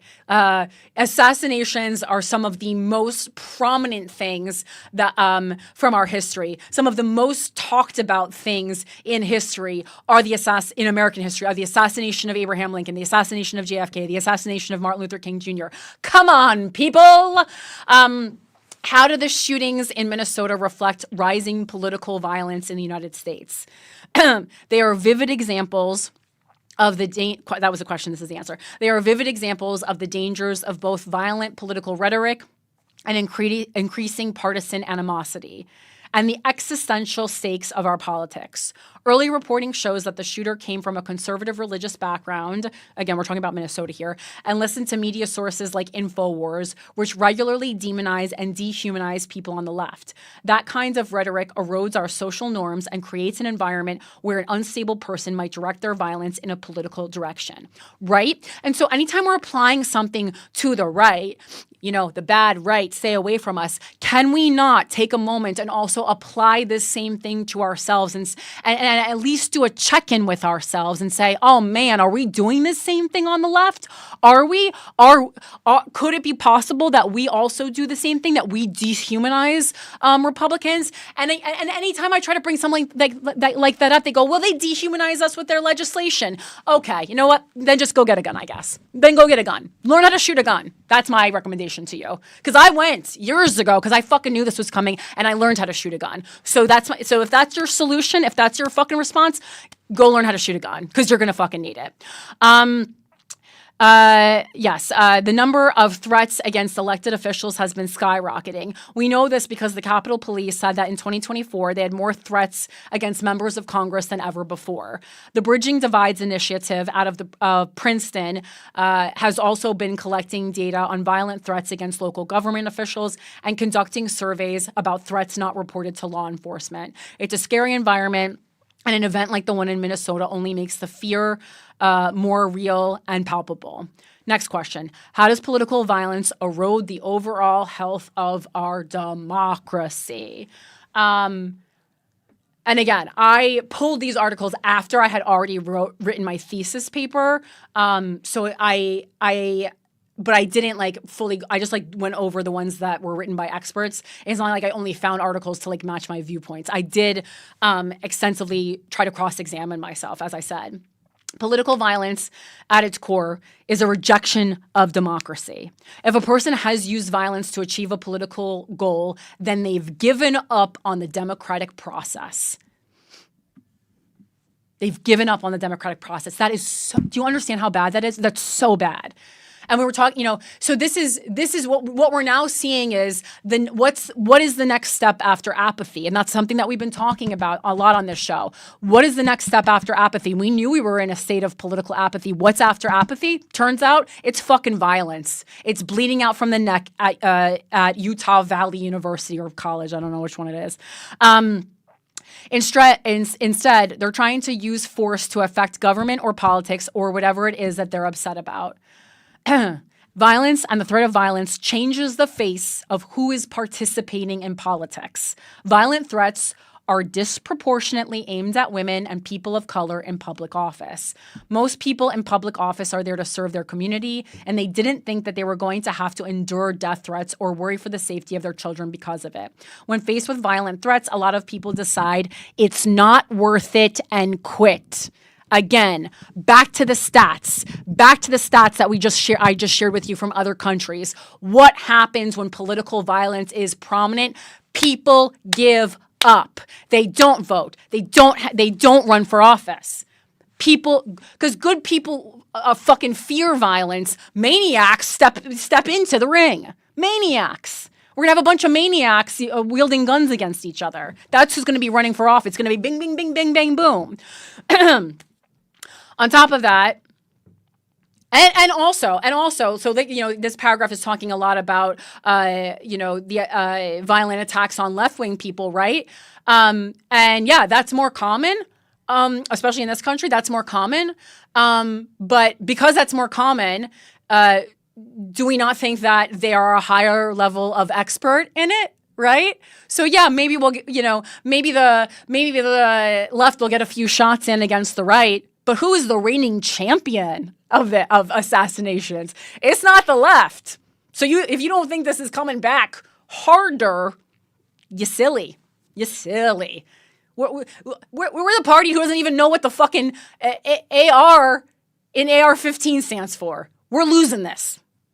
On top of that, any act of violence is obviously meant to harm the target, but it also intimidates people who were not targeted in a way that makes them think twice about what they want to say and how they want to engage in politics. Political violence can discourage others from trying to run for office. Over time, the people remaining tend to be white men because they go, yeah, it's only one guy. We're okay. They're just go, oh, we'll go for it. Because it's not white men. It's not a group of people who are used to having bad things happen to them. One assassination ain't going to change that. Political violence also makes Americans as a whole less trusting of each other, of elected officials, and of the democratic process altogether. That kind of distrust is poison for democracy. Democracy requires us to have a certain level of faith in each other and a belief that we're all working toward a common goal. Next question. Political violence comes in waves, which suggests that this new normal isn't necessarily permanent. How can we get back to a place of mutual respect? We're so far from that, where opposite sides don't consider each other evil or mortal enemies. Answer. That's the billion-dollar question. There are a few things that are contributing to this environment, and one is the political leadership, both elected officials and political media. If the people who lead us are using violent or dehumanizing rhetoric, and that includes us liberals, we cannot stoop to that. So do you not think us celebrating assassination adds to the dehumanizing and violent rhetoric? Of course it does. Then it's a signal to their supporters that violent rhetoric is acceptable and that violent action might be acceptable. And this is, again, also another problem that I had with the protests at Colombia, again, because everything somehow goes back to Israel and Gaza, and great, let's have it go back there, because I go, yeah, absolutely you should be able to protest for Palestine and free Palestine on a college campus. Absolutely, you should be able to. Should you be able to lock the janitor up? No, you shouldn't be able to do that. That's fucking crazy. And that made me distrustful that caused distrust for me, as we said. That's something that's reported. And it made me question, who is the good person here, right? Right? Why are we protesting violent by being violent to fucking a janitor? What did he do? Made the school cleaner for you? And again, that it's I don't know. Maybe we are desensitized because of all the disgusting death that we've seen in Gaza. And another thing that I was researching this week is, Zach Sage, who I follow, he's super pro-Israel. And again, I follow a lot of people from both perspectives, so that's why I follow him. But he presented this fact that I just didn't think was true. Basically, that for every singular that Israel was killing on a 1-to-1 ratio, meaning that there was only one civilian death for every individual IDF soldier. And again, I just use my critical thinking there. I just go, just because someone presents something as a fact doesn't mean you have to digest it as a fact. Food for thought. And so I quickly looked that up, and I go, I don't think there's any way. I mean, otherwise the IDF is way larger than I had originally assessed. And we know everyone in Israel has to serve, but they're not all serving in unison. And yeah, that I don't even know where that fucking came from, because that was wildly incorrect. So just keep that in mind. Just people saying whatever the fuck they want without any, again, just say to someone, cite your sources, and it doesn't have to be combative. Say, please cite your sources. So let's see. The simple solution is better, more responsible leadership. Yep, that's. I don't know how simple of a solution that is, though. But it's difficult because our leaders are incentivized to use inflammatory language. And why? I know what the next sentence is going to say before even reading it. We're incentivized to use inflammatory language because that is what we respond to. That is what we, the constituents, the everyday people, the plebeians, that is what we respond to. We are complicit in the way that we are treated to a certain extent. One of the strongest things you can do is not respond to inflammatory things. We all fall for it.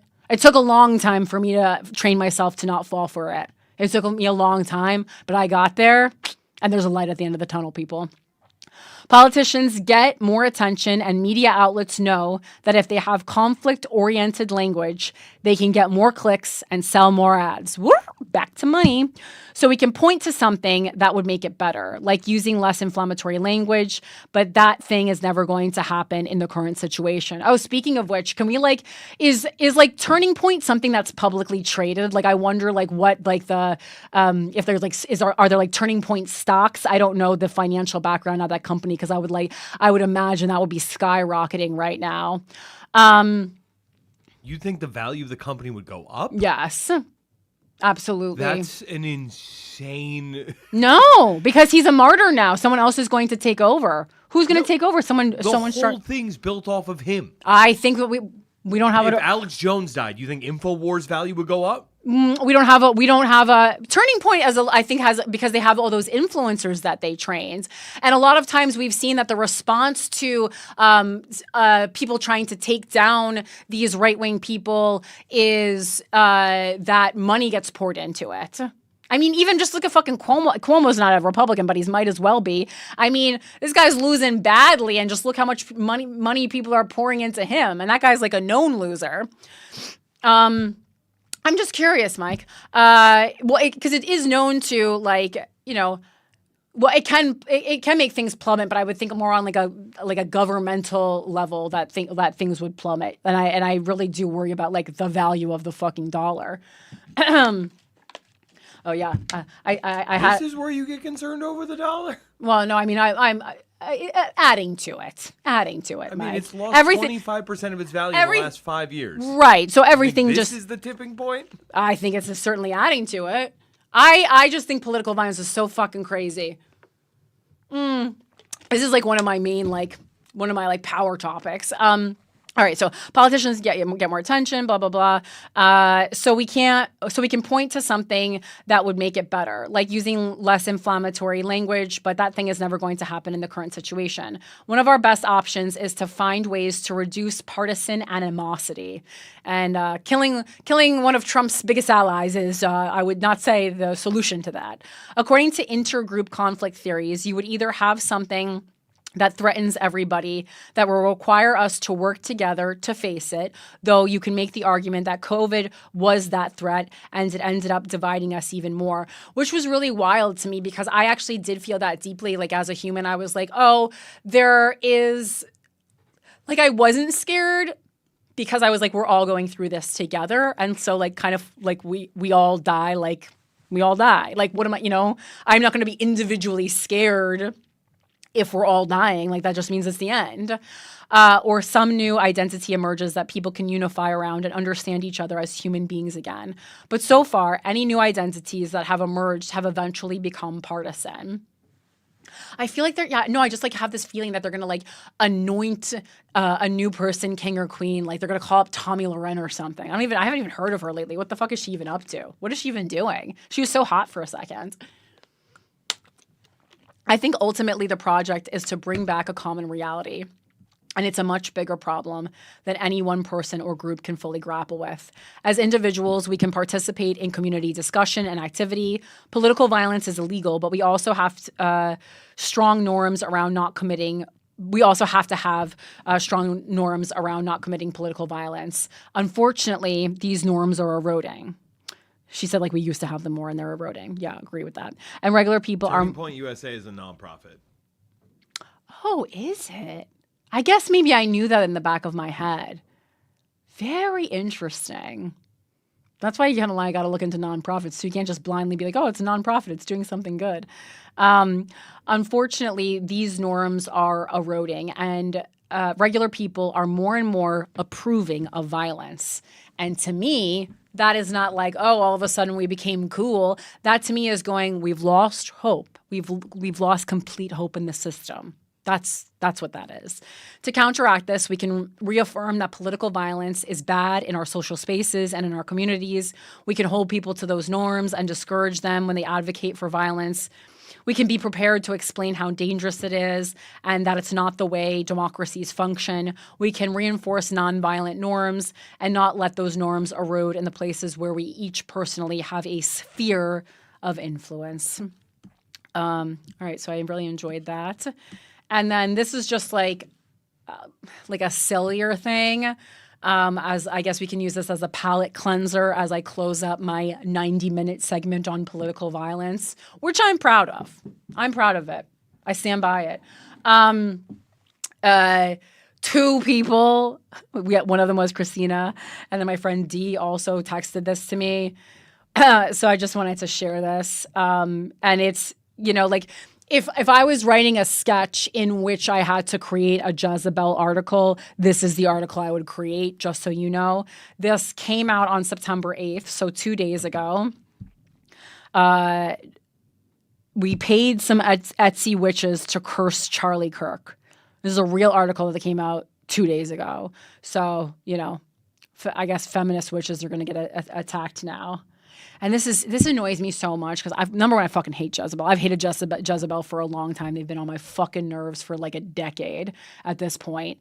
I make fun of them regularly. I used to. They're kind of irrelevant now, in my opinion. But I turned my back on them with Belle Knox. Oh yeah, what happened there? She was the Duke porn star. No. I know who she is, but what did they do? No, they outed her. They were the ones who ran the article. It'd be like, can you believe this freshman at Duke University is a porn star? And it's like, hey, I'm still on campus. Right, and like, and that lines up, and also just like they used to be a lot more unserious, and I guess they are still, but judging by this article, pretty unserious. But they didn't take it down, so they don't. But I wouldn't expect Jezebel to take it down. They're fucking, I'm sure, printing T-shirts with this headline on it right now. Kidding me? This is the best $8.50 or whatever that this publication has ever spent. Mm-hmm. This is the most traffic Jezebel's probably gotten in 5 years. Oh, no, for sure. I'm a fucking feminist. I never fucking read Jezebel. If I'm not reading it, who's reading it? I'm literally a feminist witch. If I'm not reading Jezebel, who is reading Jezebel? All right. So yeah, we paid some Etsy witches to curse Charlie Kirk. If the far-right misogynist with a bad haircut wants to villainize independent women, Jezebel is more than happy to be the hag of his nightmares. And it just says by Jezebel, and it's like, okay, well, someone take credit for that. You see the editor's note? Oh, no, is it at the end? No, it's at the very top. Oh, now I see it under the photo. Editors note this story was published on September 8th. Jezebel condemns the shooting of Charlie Kirk in the strongest possible terms. We do not endorse, encourage, or excuse political violence of any kind. We just pay for it. On Etsy. Crazy.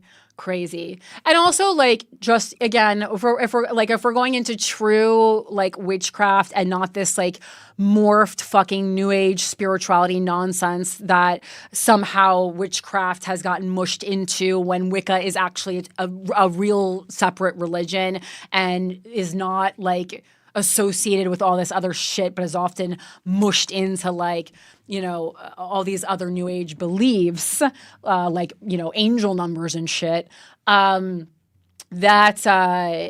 You know, it's a disservice to that because, you know, anyone who truly practices witchcraft, I guess witchcraft is the same as Christianity. It can be misused. But anyway, if you're responsibly practicing Wicca, you know you're not supposed to curse anyone. You're not supposed to do that. You're not supposed to cause harm to anyone, even bad people, with your actions. And also, you know, like I do think that Charlie Kirk is a very bad person or was a very bad person. That being said, I do not think that it is our like human decision to decide who is good and who is bad in this vigilante way. I think that's crazy, you know. And I also think, you know, like a lot of people think I'm a bad person. So, but I fully, you know, I've been getting death threats for years, so I'm not. I wouldn't be surprised, you know. Please don't play that at my memorial. Don't even come, actually. Just leave my family. The internet has ruined, this says, the internet has ruined me in 1,000 ways. But one of its strangest gifts is that I can now buy a curse as easily as I can buy a phone charger. On the mystical website Etsy, you can find a spell for just about anything. Don't want it to rain on your wedding day? There's a spell for that. Want the man who cheated on you to develop an incurable rash or premature balding? The Etsy coven has you covered. But the internet has its downsides. Exhibit A, Charlie Kirk. Maybe it's obsession with telling women maybe it's his obsession with telling women what to do or his aggressively large head, but the far-right podcaster's presence is more irritating than most. That's when I remembered there's Etsy. These days, witches cater to more than just personal grudges, and it's not uncommon for them to channel their energy towards thwarting Republicans. There's even a subreddit devoted to casting nightly hexes on Trump. Are you interested in punishing Kirk for the years of regressive rhetoric he shouted at America's youth and anyone within earshot? Here at Jezebel, we're about to find out if there's a spell for that. Who is Charlie Kirk? If you've never heard of him, I envy you. He debates college kids for sport, pops up on Fox News, and founded the right-wing conspiracy theory factory Turning Point USA. Billed as a nonprofit, Turning Point is less about charity and more about funneling far-right propaganda into dorm rooms under the guise of educating young voters. As we know, the left does that too, though. We have things where we funnel money into our viewpoints. Through these various ventures, Kirk has transformed into a reliable pawn, parroting Project 2025 talking points and championing the owning of the libs. He's basically a fake news vending machine with a terrible haircut. Sadly, Trump's reelection only ensured I'd be seeing more of that god-awful haircut. A cornerstone of Kirk's nightmare ideology is his insistence that since gaining more independence, Western women are more miserable than ever. He tells auditoriums full of young women that our freedom is a flaw, not an achievement. Sorry. And he's not alone in that. That's a big talking point on the right, among men and women. He's obsessed with declining birth rates and idealizes the 1950s, when women's only job was tending to children and husbands. If we all abandoned our careers and returned to motherhood, we'd be happier, according to Kirk. Indeed, he fails to realize that I would be happiest if he would just shut up. Throughout history, but also we like to torture ourselves a little bit. You can just not listen to what Charlie Kirk is saying. Throughout history, I guess no one is anymore. Throughout history, society has branded bold and assertive women as witches to silence them. Since Kirk already assumes every liberal, college-educated woman is a feminist witch hell-bent on destroying civilization, even recently declaring that the Jezebel spirit has just infected an entire generation of young ladies, shout out, we're reclaiming it. If Kirk wants a villain, I'm more than happy to be the hag of his nightmares. Disclaimer, the ethics of cursing a stranger. Now, is it ethical to curse a man I've never met? Probably not. But is it unethical to let him keep talking? Yes. So here we are in the gray area. I want to make it clear I'm not calling on dark forces to cause him harm. I just want him to wake up every morning with an inexplicable zit. I want his podcast microphone to malfunction every time he hits record. I want his blue blazers to suddenly all be one size too small.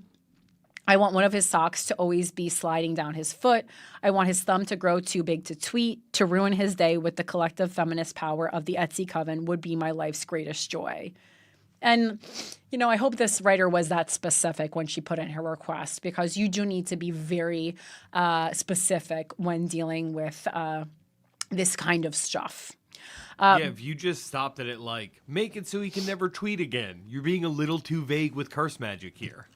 I actually agree with that. You have to be very specific with curse magic. Dude, it's or all, spell magic in general. It's all monkey's paw, dude. You need to think of every... Did the Brendan Fraser classic Bedazzled teach you nothing? I miss that, but what I love about Mike is that he actually is legitimately woo-woo and into tarot and astrology, so he's not sassing us. He I think actually Mike is more woo-woo than I am. Do you really not remember this Elizabeth Hurley classic? I just never saw it. I don't know the plot. Well, you have a homework assignment. I mean, nothing could possibly take the edge off of a political assassination more than Brendan Fraser cavorting with Elizabeth Hurley's devil. Dude, I know exactly what you're talking about. I remember the promotion for it vividly, but I don't know the plot. But God, I am going to need, I might start smoking after this episode. Buying the curse. Naturally, I did what any serious journalist would do. I typed curse enemy into Etsy's search bar, 5,000 results. Now some a bunch of ads until we get down to, what else are we doing? Wait, where's the rest of the article? Do you see more article than that?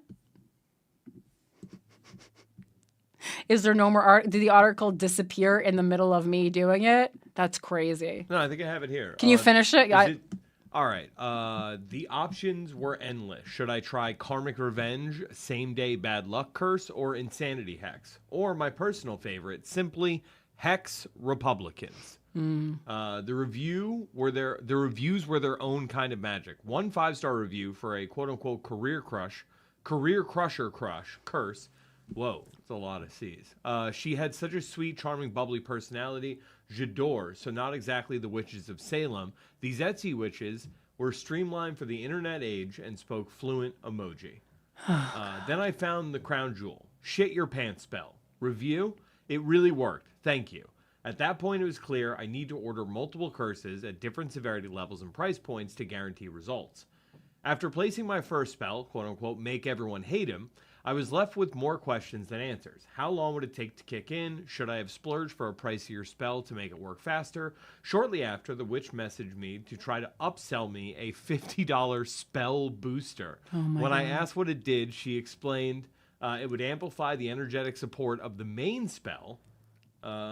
Which is under capitalism. Or else I could let it unfold in its quote-unquote natural timing. I decided to trust the witch's will. For the powerful hex spell, when she did she pay extra or no? Yes, she did. Okay, I believe so. That's what I thought too. But I'm like, what is the witch's will? What is that? The witch performed powerful hex spell. I had to provide Kirk's date of birth for accuracy. The witch performed the hex, but her response was unsettling. I just completed your spell and it was successful. You will see the first result within 2 to 3 weeks. However, I did notice disturbances, negative energy, not only from you, but projected at you, likely from toxic family members, co-workers, or new acquaintances. Yeah. One of those pesky devils.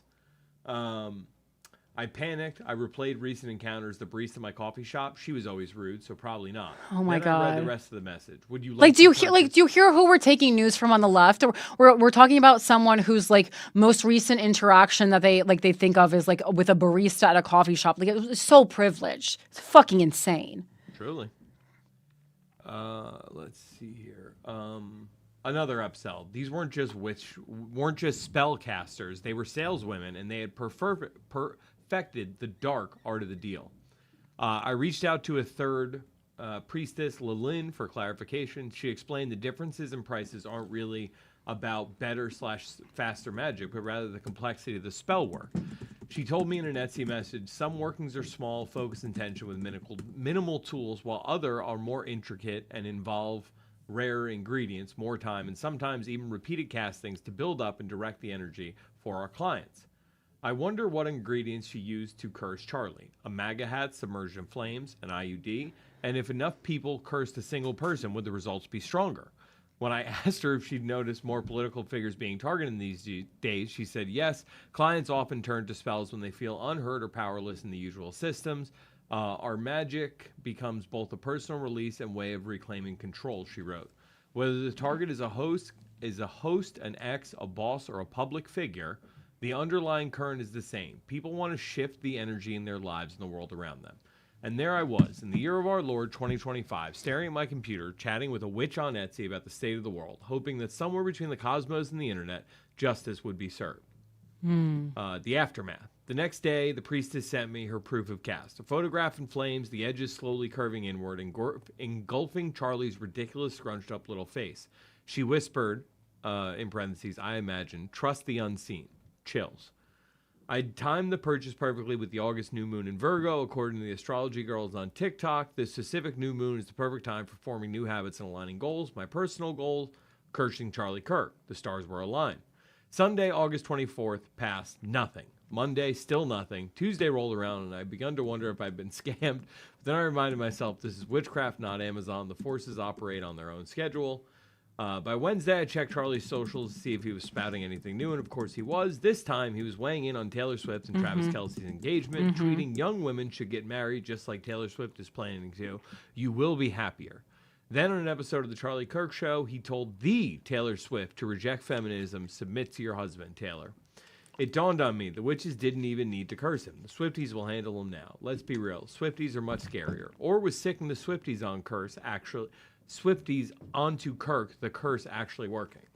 Then there was more. According to ABC4, Utah State University students launched a petition to bar Kirk and Turning Point USA from visiting the campus on the college tour. Charlie Kirk, a highly polarizing figure, does not align with the core values and ideology of Utah State University, strives to epitomize, the petition read. The petition was launched on Friday, August 22nd, and already been signed over 3,800 times. That petition could have saved his life. Could this be the make everyone hate him at work? Then I saw a tweet that certified the results. His head is getting bigger. The post read alongside the clip of Kirk telling Swift, she's not in charge. And this was a quote from Evan Loves Worf. I don't know. I believe this is it. Slowly over the course of the coming months, the circumference of Kirk's head will increase inch by inch till it becomes a literal human bobblehead. Or maybe it keeps growing until it pops. Wow. Either way, it feels appropriate. Yikes, dog. I mean... Well, this is also the most liberal, nonsensy article I've ever... The whole thing's tongue-in-cheek. Yeah, and it's You're all... a journalist. Why is it this cute? Exactly. I fucking hate the cutesy writing. I fucking hate it. And it's just like I just don't really have time for shit like this when real issues like either be a comedian or don't be a comedian. Don't be a floofy journalist. Like, what is that? So that's fucking annoying. Goddamn, I hate Jezebel, but I don't hate that they whatever. I don't know. I don't find this as funny as my liberal friends find it. But and And the true, like the serious woo-woo girl in me, my first thought was like, when did she try to cast this, curse?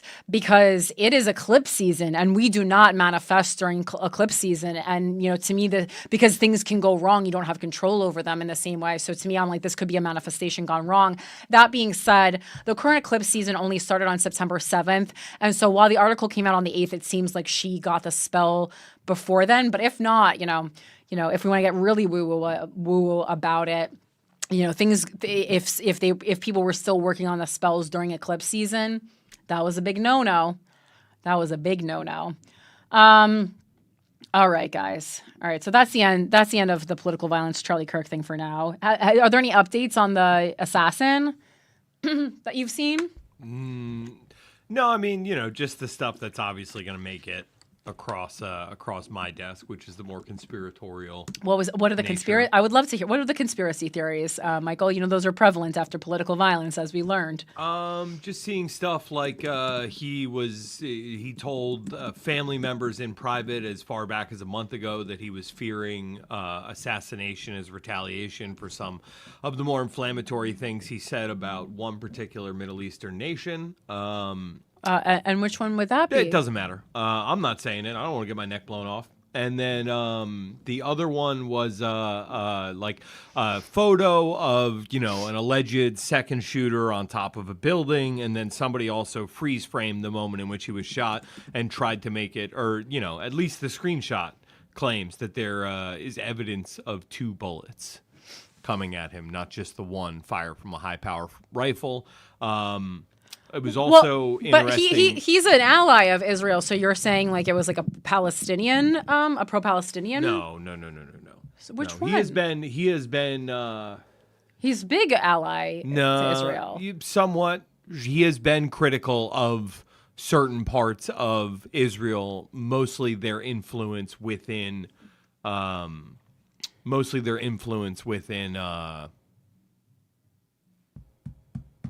Like American politics, the way that we operate, the way that our war machine works. He has been, he's been very critical of quote unquote, this is his words, not mine, Jew money ruining America. That's interesting because they're like when you type in Charlie, like I meant to type in Charlie Kirk Israel. I actually only typed in Charlie Israel, but the top news articles that come up are Times of Israel saying Jewish Israeli leaders call for prayers and to end political violence after Charlie Kirk. Pro-Israel commentator Charlie Kirk killed at 31.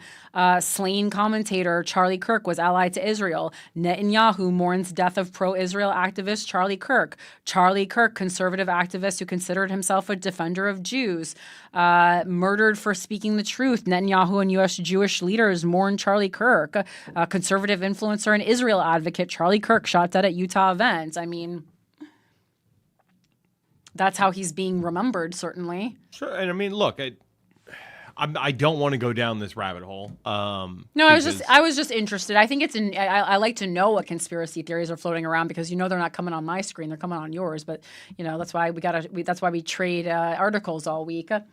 And then the other big thing, I mean, there's 2 very strong theories on this one that seem to be circulating. One is the release of the birthday book over the weekend. The Epstein. Yes, those. I mean, we read the part that was released previously, but those fucking those Epstein birthday card drawings, please get a hold of those. They're fucking disgusting. No, I mean, it's one thing to see the Trump thing, what he wrote in print. It's another thing to see a childlike sketch of it. No, I wouldn't call that childlike. I mean, you think that was good? A silhouette of a woman's body. No, I was talking about the crayon ones, but yeah. I did not. The only one I saw of the crayon ones was one that looked like a very clear drawing of Mar-a-Lago, insinuating that Epstein was in fact grooming his targets at Mar-a-Lago, which has been a pretty prevailing theme.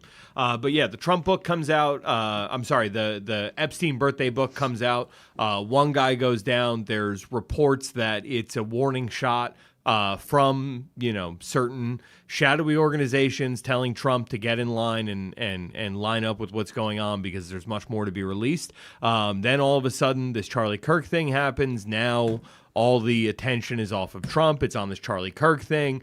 The amount of power grabs Trump has already made under the guise of law and order. Now he has a martyr to. Oh, so you think this could be like Trump could be behind this, and that he's like, let's kill, leave it to Trump to kill one of his biggest allies. Yeah, of course. And to get the guy has screwed over every single contractor who's ever worked with him. You're absolutely right. You're absolutely, and that's a pattern that we've been tracing. Absolutely. Yeah, I mean, the Clinton crime list is one thing, but Trump has his own list, a litter of bodies in his wake. People Absolutely. who were once aligned with him who are now broken because of it. Absolutely. So, I would not put that past him. And then the other side is that there was just a, pretty big international incident, what with Israel firing bombs into a sovereign nation, making it the 6th country in a week that they fired missiles on. So I think more like that could be getting it out of the news. It's interesting that like Charlie Kirk is being like talked about as this like Israel advocate, because to me, like if I'm going with a conspiracy theory, like the Epstein one sounds a lot more likely, especially because we just came off of like the book and all the Epstein survivors saying like, if you guys don't release, we're going to release. Marjorie Taylor Greene's been very vocal about it. So I think that and as we talked about, political violence is a real opportunity for authoritarian control because we can be told that we need it. So that's a very, very interesting theory. That's interesting that you say that too, because I did feel like there was something like, I mean, he's always not genuine, but there was something very casual about Trump's announcement that Charlie Kirk was dead. And he was also announced it before any news source. Like he was the person that people on Instagram were reporting from first. And I got the information because of Trump's Truth Social post. And when I Googled it quickly, no news outlets on Google had even reported it yet. It was merely like based on the Truth Social post. So that is interesting. It would also explain why the gunman hasn't been found, which is weird. Here it feels like, okay, we could get to this person pretty quickly. How did he get away? Well, we'll see. And we have no video. We're like, this is a college campus. This is a place where there's lots of video. There's lots of people. No, Kash Patel posted a video of the shooter, the alleged shooter being taken into custody. Also worth noting. But there was an alleged shooter. Was this hours ago? Because that person was deemed not the shooter. That was a couple hours ago before I came into the studio. The one who was screaming, "I have the right to remain silent." I thought there was someone who shouted, apparently, "I would do it again." Whoa. And that guy was proved to not be the shooter. Whoever it was, the first person who they took into custody ended up not being the shooter. Interesting. Yeah. Anyway, we don't need to see, but I just wanted to hear what was going on. All right. Let's just do a couple more things. I was trying not to do this was like the week I was like, I don't want to do Here we go. a crazy long episode. My voice is killing me, but here we are again. This is from 7:24 p.m. Okay. This video. Well, that was before we went on the air, though. Yeah. Is this the guy you were talking about? I didn't see a photo. I read it. I didn't see it. All right. Is that the older guy in like the blue shirt or something? No, he's in a white shirt. Oh, okay. I know the guy you're talking about in the blue shirt. It's not him. Right. All right. Well, guys. Okay. Let's talk about Patreon. It's very hard. So all hail to our dictator, the only safe dictator. That's Christopher Fungi. Thank you so much for helping to finance this show and all the things that we do on here. I want to also welcome our new capitalist pig, Kayla Coffee. Thank you so much for being here. Hello to my cuties. If you guys are interested in supporting this show, it's patreon.com/withoutacountry. You will get an additional bonus news story every single week. And so that is, 4 for the month. And it's like 15 to 20 minutes usually, sometimes a little longer, of new, of additional show, a whole new topic that we will dive into together. Very fun to do. I appreciate everyone who subscribes, but I know everyone doesn't have the money to do that. So following me on Instagram at Philanthropy Gal, following Without a Country podcast, subscribing to the YouTube at Without a Country, all these things help very much and contribute to the success of the show. Telling a friend about the show who you think might like it. And then quick plugs. It feels so weird to do plugs, but here we are. Los Angeles, Gash is officially at low ticket warning, even though we're like 40 days out. So October 22nd, if you want to get those tickets, get them now. We are already at low ticket warning, 40 days out. The ticket link is in my bio. And then, of course, New York City, New York Comedy Festival. Guys, We Fucked. This is our only live Guys, We Fucked show this year. We are throwing a Slutsgiving, and this is November 14th at the Crown Hill Theater in Brooklyn. It is going to be our best live event yet. I am so excited. If you've been thinking of making a trip to New York, do it for that weekend. It's also a lovely time of year to be in New York, so highly recommend all around. Again, the ticket link for that is in my bio. On Instagram and all my social media. I'm on TikTok. I'm on everything. It's just in my Linktree link. And I guess, Mike, do you have anything that you want to plug right now? We'll just do it in the middle of the show. Yeah, a couple things. The Armored League, I know it feels like I've been talking about it for months and months, but it's next week. So fun. September 18th, Melrose Ballroom. Get tickets at thearmoredleague.com. And if you're more into comedy than violence, Anxiety Attack is also that same night. New York Comedy Club, 10 p.m. Get tickets, newyorkcomedyclub.com. Amazing. And if you want to send me an email, it's withoutacountrypodcast@gmail.com. I have a lot of emails that obviously we're not getting to this week, but I wanted to discuss this one from Wacko Alyssa. I think this one is important because, when we talk about political violence, one of the solutions is really electing strong candidates. And this is about how Californians feel about Gavin Newsome. Obviously not all. She's not representative of all you. But, here, well, let's see what she says. Hi, Corinne. I wanted to shoot you an email in response to your discussion on Gavin Newsome in the most recent episode. As a California transplant, I've only been here for 6 years. I often hear people complaining about Gavin Newsome. Well, I mean, that's just being an elected official because everyone's going to complain about whoever's in office. It's almost never, doesn't happen. I'm actually so curious to see what happens with Zoran being so beloved. I found this opinion piece that highlights some of the issues people have with him, written by the mayor of San Jose, who says, quote, "Our politicians are watching our governor succeed," in quotes, by making a ton of noise online, even sometimes at the expense of our state's reputation. It might be a winning strategy for his presidential campaign, but it's a losing one for improving the lives of Californians. And now even more politicians will try to get ahead with online antics rather than sensible policies. Well, we also don't respond to sensible policies very loudly as the constituents, so I do want to point that out. I completely agree with this statement, and most of my friends seem to as well. However, it's worth noting that I run in pretty progressive circles, even for California. Here is the full article.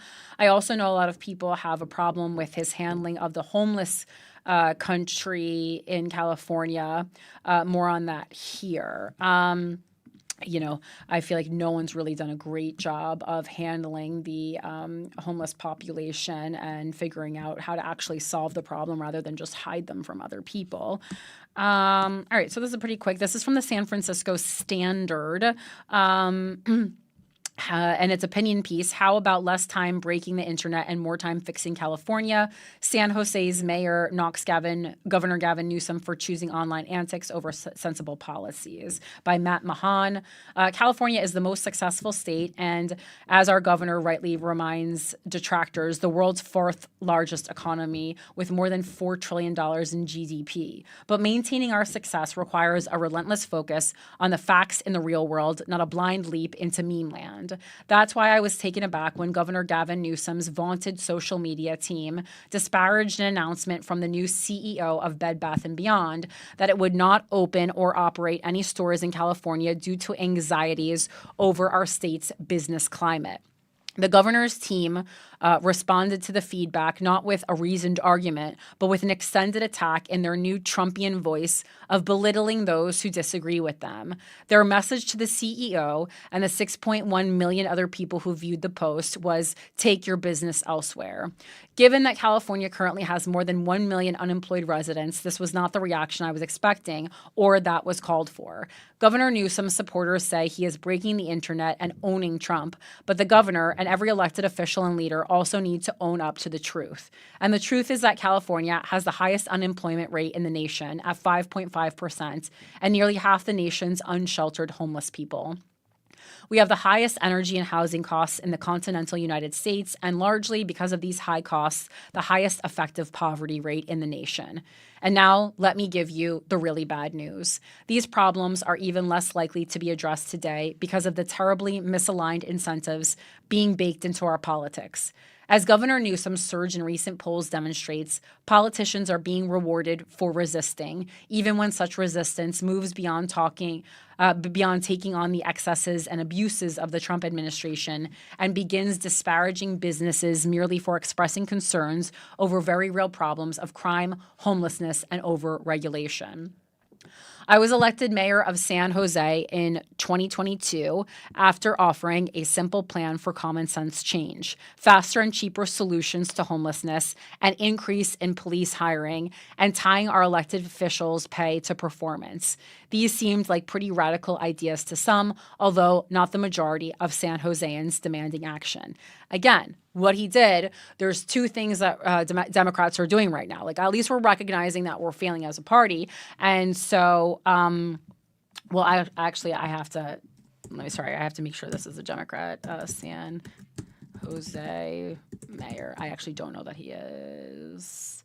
Democrat.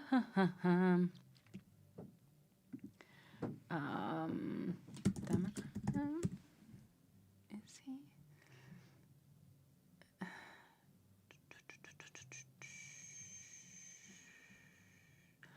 Sorry, is he? This should be pretty easy for me to find. He's the incumbent. What is your party? Sorry, what the fuck party are you in? What? 1 second.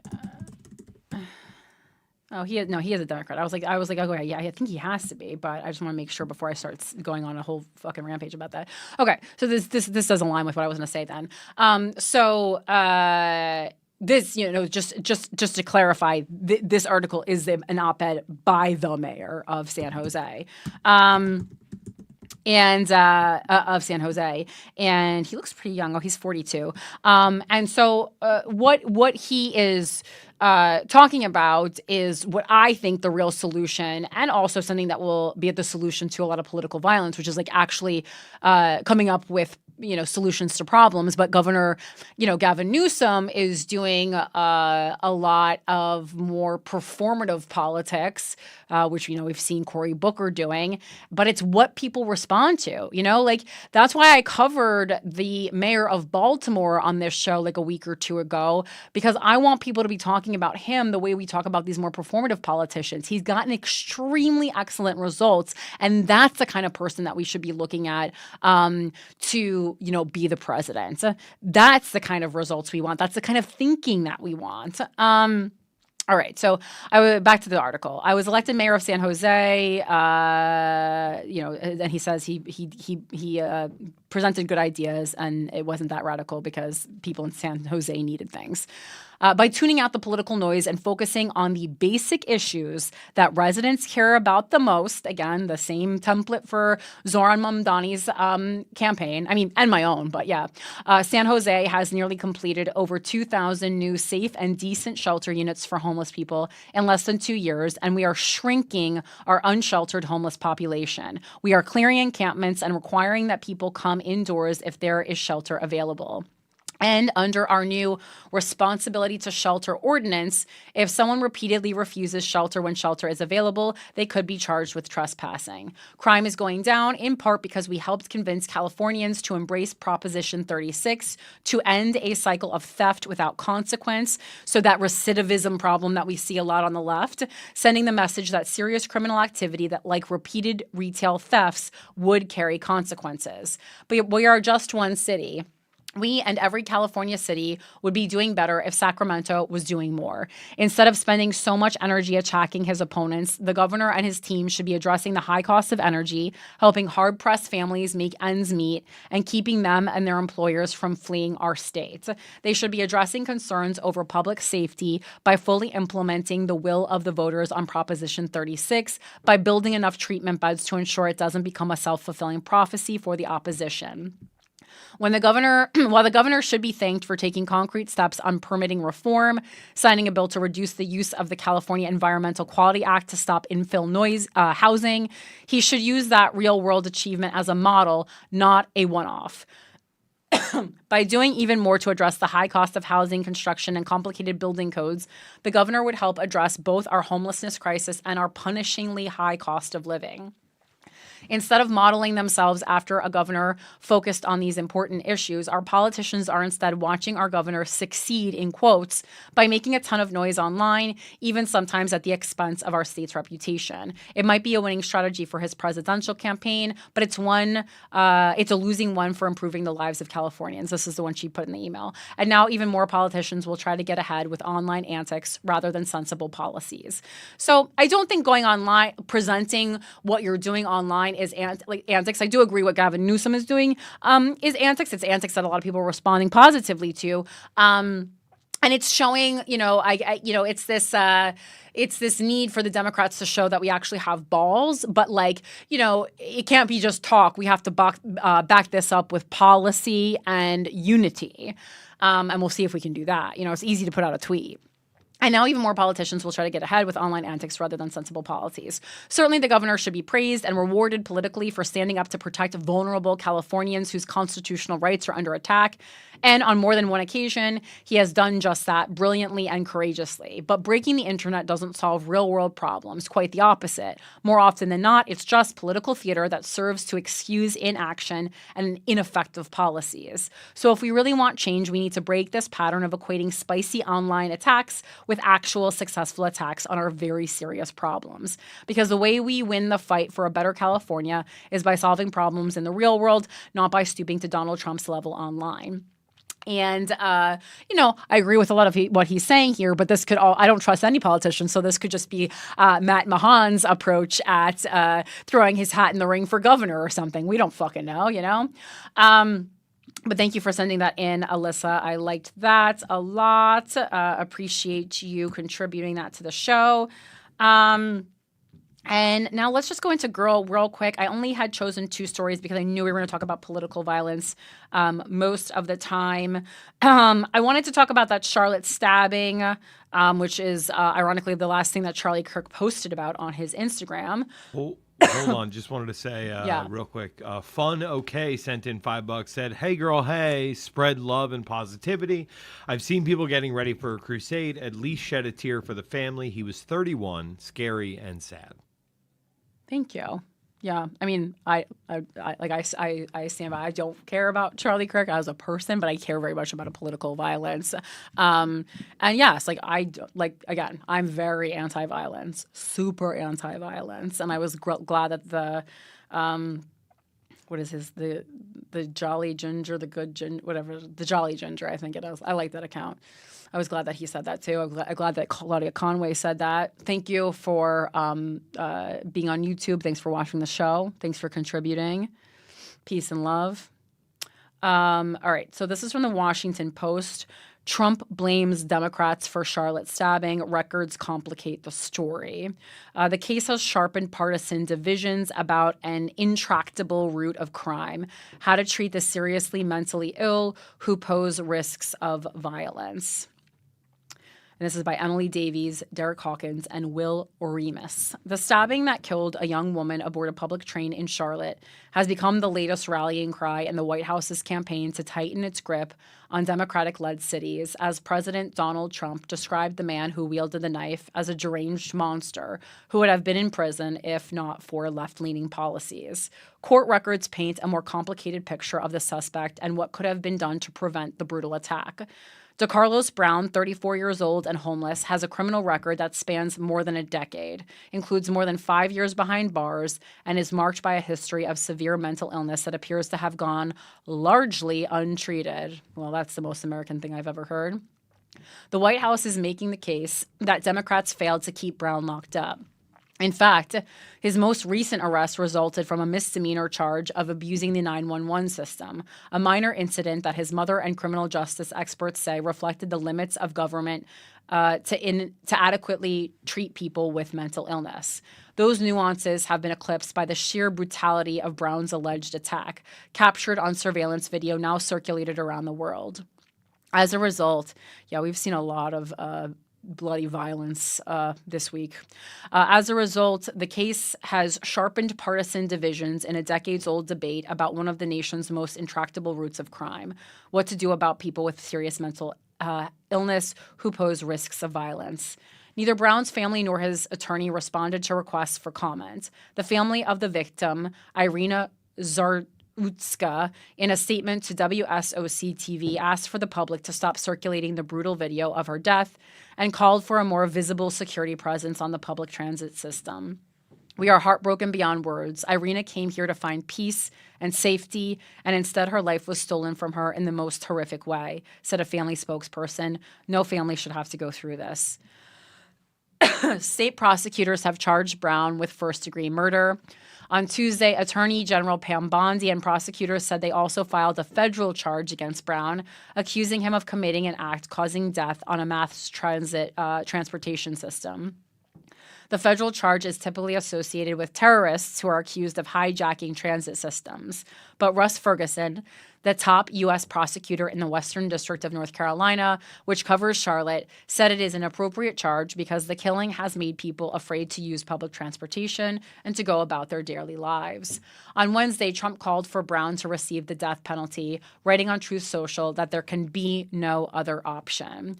The Trump administration has seized on the case as an example of what happens when Democrats perpetuate a culture of catch and release, highlighting Brown's 14 previous charges, including one as recently as January, to argue for tougher penalties on minor offenses. Which is what we just talked about in that Mayor of San Jose article. And, recidivism, big problem on the left, for sure. In a video shared Tuesday from the Oval Office, Trump held up a picture of Brown, a black man dressed in an orange jumpsuit, next to Zarutska, a 23-year-old Ukrainian refugee who was on her way home from work at a pizza shop. A beautiful young girl, that never had problems in life with a magnificent future in this country, and now she's dead, Trump said. She was slaughtered by a deranged monster. We have to respond with force and strength. We have to be vicious just like they are.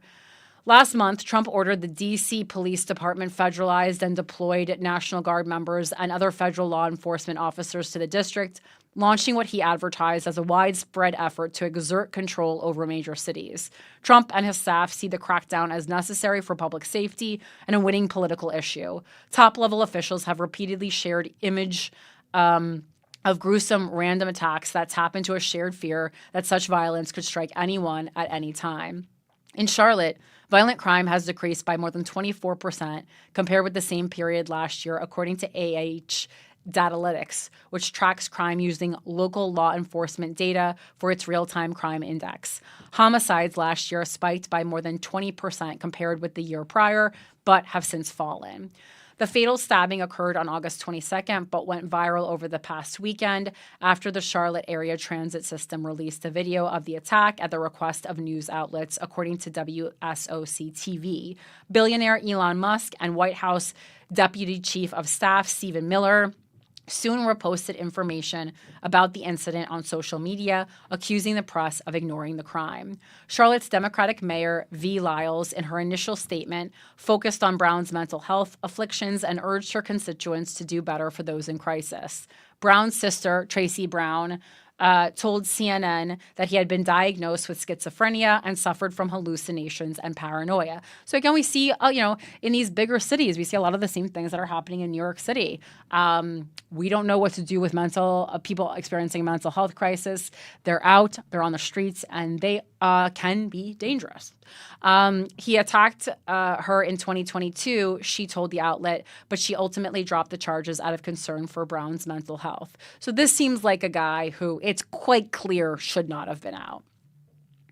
I want to be clear that I am not villainizing those who struggle with their mental health or those who are unhoused. Wow, she has to walk on eggshells because she's on the left, Lyles said in a statement. Also, those who are unhoused are more frequently the victims of crimes and not the perpetrators. We, as a community, must do better for those members of our community who need help and have no place to go. Well, even more of a reason to fucking get these people in houses then, right? Is a problem on all ends. Lyles later sent a letter to her community calling the stabbing the result of a tragic failure by the courts and magistrates and ordering a stronger police presence on the public transit system. So why? So a police officer could have been there watching her get stabbed? Like he was just sitting normally and then stabbed her? Like what was a police officer going to do? Again, police officers don't stop crimes. Historically, they respond to them. The ire from the White House has centered in part on a magistrate judge's decision to release Brown without cash bond in January after he was charged with misuse of the 911 system, a misdemeanor for which a prison sentence would be highly unusual. The North Carolina judicial branch did not respond to inquiries asking for Magistrate Judge Teresa Stokes' rationale. Police filed that charge after officers responded to a welfare call, and Brown told them that someone gave him a man-made material that controlled when he ate, walked, talked, etc. This guy's out of his gourd. He needs help. When officers told him there was nothing they could do, Brown became upset with the officers' answers and called 911, according to the affidavit. And so their solution to someone who's obviously not in the right mental state calling 911 is to charge the person with misusing 911. Well played, America. By that point, Brown had a criminal history that included arrests for violent offenses. And I mean, at a certain point, when you have multiple violent offenses, it's like a 3 strikes you're out rule, I think, as well as property crimes and nonviolent offenses. Court records indicate that several of his early charges, all misdemeanors, including a 2013 arrest for allegedly threatening a woman, were dismissed. Well, of course, if he had threatened a man, he'd be in jail. In August 2014, Brown robbed a man at gunpoint at an apartment complex in the outskirts of Charlotte. Schizophrenia, records show. He pleaded guilty to robbery with a dangerous weapon and received a prison sentence of 73 to 100 months. He was released from state prison in September 2020, according to the North Carolina Department of Adult Correction. White House Press Secretary Carolyn Leavitt, in her press briefing on Tuesday, said that Brown's lengthy criminal history should have influenced his treatment in January. Leavitt called the decision to release him madness and said Democratic politicians, liberal judges, and weak prosecutors would rather virtue signal than lock up criminals and protect their communities. Brown's mother, in an interview last week with a local TV station, said that she, too, disagreed with that choice. She wanted her son detained after that incident, because she wants him to get help, and she realizes he needs help, but as a form of protection because the system failed to get him the help he had long needed. This is not a complicated issue like many Democrats and left-wing media outlets have tried to claim. It is very simple. Violent criminals belong behind bars, not sitting behind innocent bystanders on public transportation, said Abigail Jackson, a White House spokesperson. No, this person needs mental health care is what they need. Other criminal justice experts disagreed. Yeah, and in a facility where they are not allowed to leave, for sure. Other criminal justice experts disagreed. Saying that permanently confining people who are mentally ill for minor offenses is a draconian and inhumane response. Not permanently, but like a lot of times when you see how long they are detained for, it's not long enough to get their medication working. And because of the autonomy that we have in this country, which is great until it's not great, a lot of times also people who are experiencing mental health issues end up homeless and roaming the streets in a place where they can't take care of themselves, and then they end up suffering mentally more. I'm not saying lock this person up in an old timey, one flew under the cuckoo's nest type thing, but have them so that they're in some kind of a space with mental health support and community. There is no evidence that Brown received mental health treatment during his years in prison. A guy obviously having mental health issues. A spokesman for the North Carolina Department of Adult Correction said he could not discuss the medical or mental health treatment of any offender. If you were able to lock up mentally ill people and throw away the key, there are all kinds of draconian things that could have been done, said James E. Coleman Jr., a professor at Duke Law School. But I don't think that anybody has thought that's what this country's criminal justice system is about, and there's not one Republican state that does that. He continued, what could a Republican have done to prevent a mentally ill person from senselessly stabbing a person on the light rail train? I guarantee you, if there was a way to prevent crime that was easy, I can't imagine there is any police chief in America who would not adopt those policies. On July 28th, Chief District Court Judge Roy Wiggins granted a motion by Brown's public defender for a mental health specialist to evaluate Brown's capacity to proceed, records show. The judge directed that a screening take place within 7 days. It is unclear whether it did. Neither Brown's attorney nor the court system responded to requests for clarification. Less than a month later, he allegedly slit the throat of a woman who came to America to escape violence in her own country. Brown told his sister, CNN reported, that he attacked Zarutska because she was reading his mind. All right. Well, that's fun. And also, the original original title for this episode before Charlie Kirk's assassination was going to be about this stat that I read, where now many more Democrats prefer socialism above capitalism. And I thought that was going to be a really interesting discussion. Obviously, that is not what the episode was about. But I just want to, this is from Ground News, and looks like this is a pretty even-keeled, reported on article. And so from Ground News, it says the title was Democrats Favor Socialism Over Capitalism for First Time. And this is from a Gallup poll. Although when you Google just that, there was a Gallup poll in 2018 that supported that already. So that's not new the way they're saying it is. But again, this is why you got to look into shit yourself. But it says support for capitalism among Democrats has declined to a new low, according to a Gallup poll released Monday. Just 42% of Democrats now view capitalism favorably, and that is down from 47% in 2018. I have the Gallup poll right here in front of me. While 66% say that they have a positive view of socialism, up from 57% in 2018. The shift marks the first time in the survey's 15-year history that more Democrats favor socialism over capitalism, right? Because they need it, it was very close in 2018, but now I guess they haven't done a Gallup poll. I don't know when the last time they did it was. But among Democrats under 50, only 31% express a favorable opinion of capitalism, down from 54% in 2010. Gallup found that attitudes among older Democrats have remained relatively stable, while younger voters have driven much of the recent change. The same poll showed little movement among Republicans, 74% of whom still view capitalism positively. So that's some food for thought for this episode. Thanks for joining us. Please send me anything that you want to hear to withoutacountrypodcast@gmail.com. You want to talk about, you want to present information, you want to talk about political violence, you want to recommend a municipal or a domestic violence story. Another person murdered their girlfriend in New Jersey this week. It's a lot.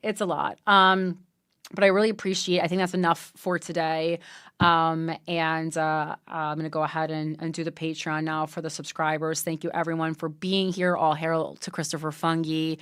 Shout out to my capitalist pigs, my cuties, everyone who listens to the show. I appreciate you so much. And let's just like all try to respond to actual change in our positive change as loudly as we respond to inflammatory comments and inflammatory rhetoric. And that goes for on both sides, because it agitates me too when we get heated up about things that Charlie Kirk says, right? Because, to me, like, that's also like, it's just shining a light on him. Just ignore these people.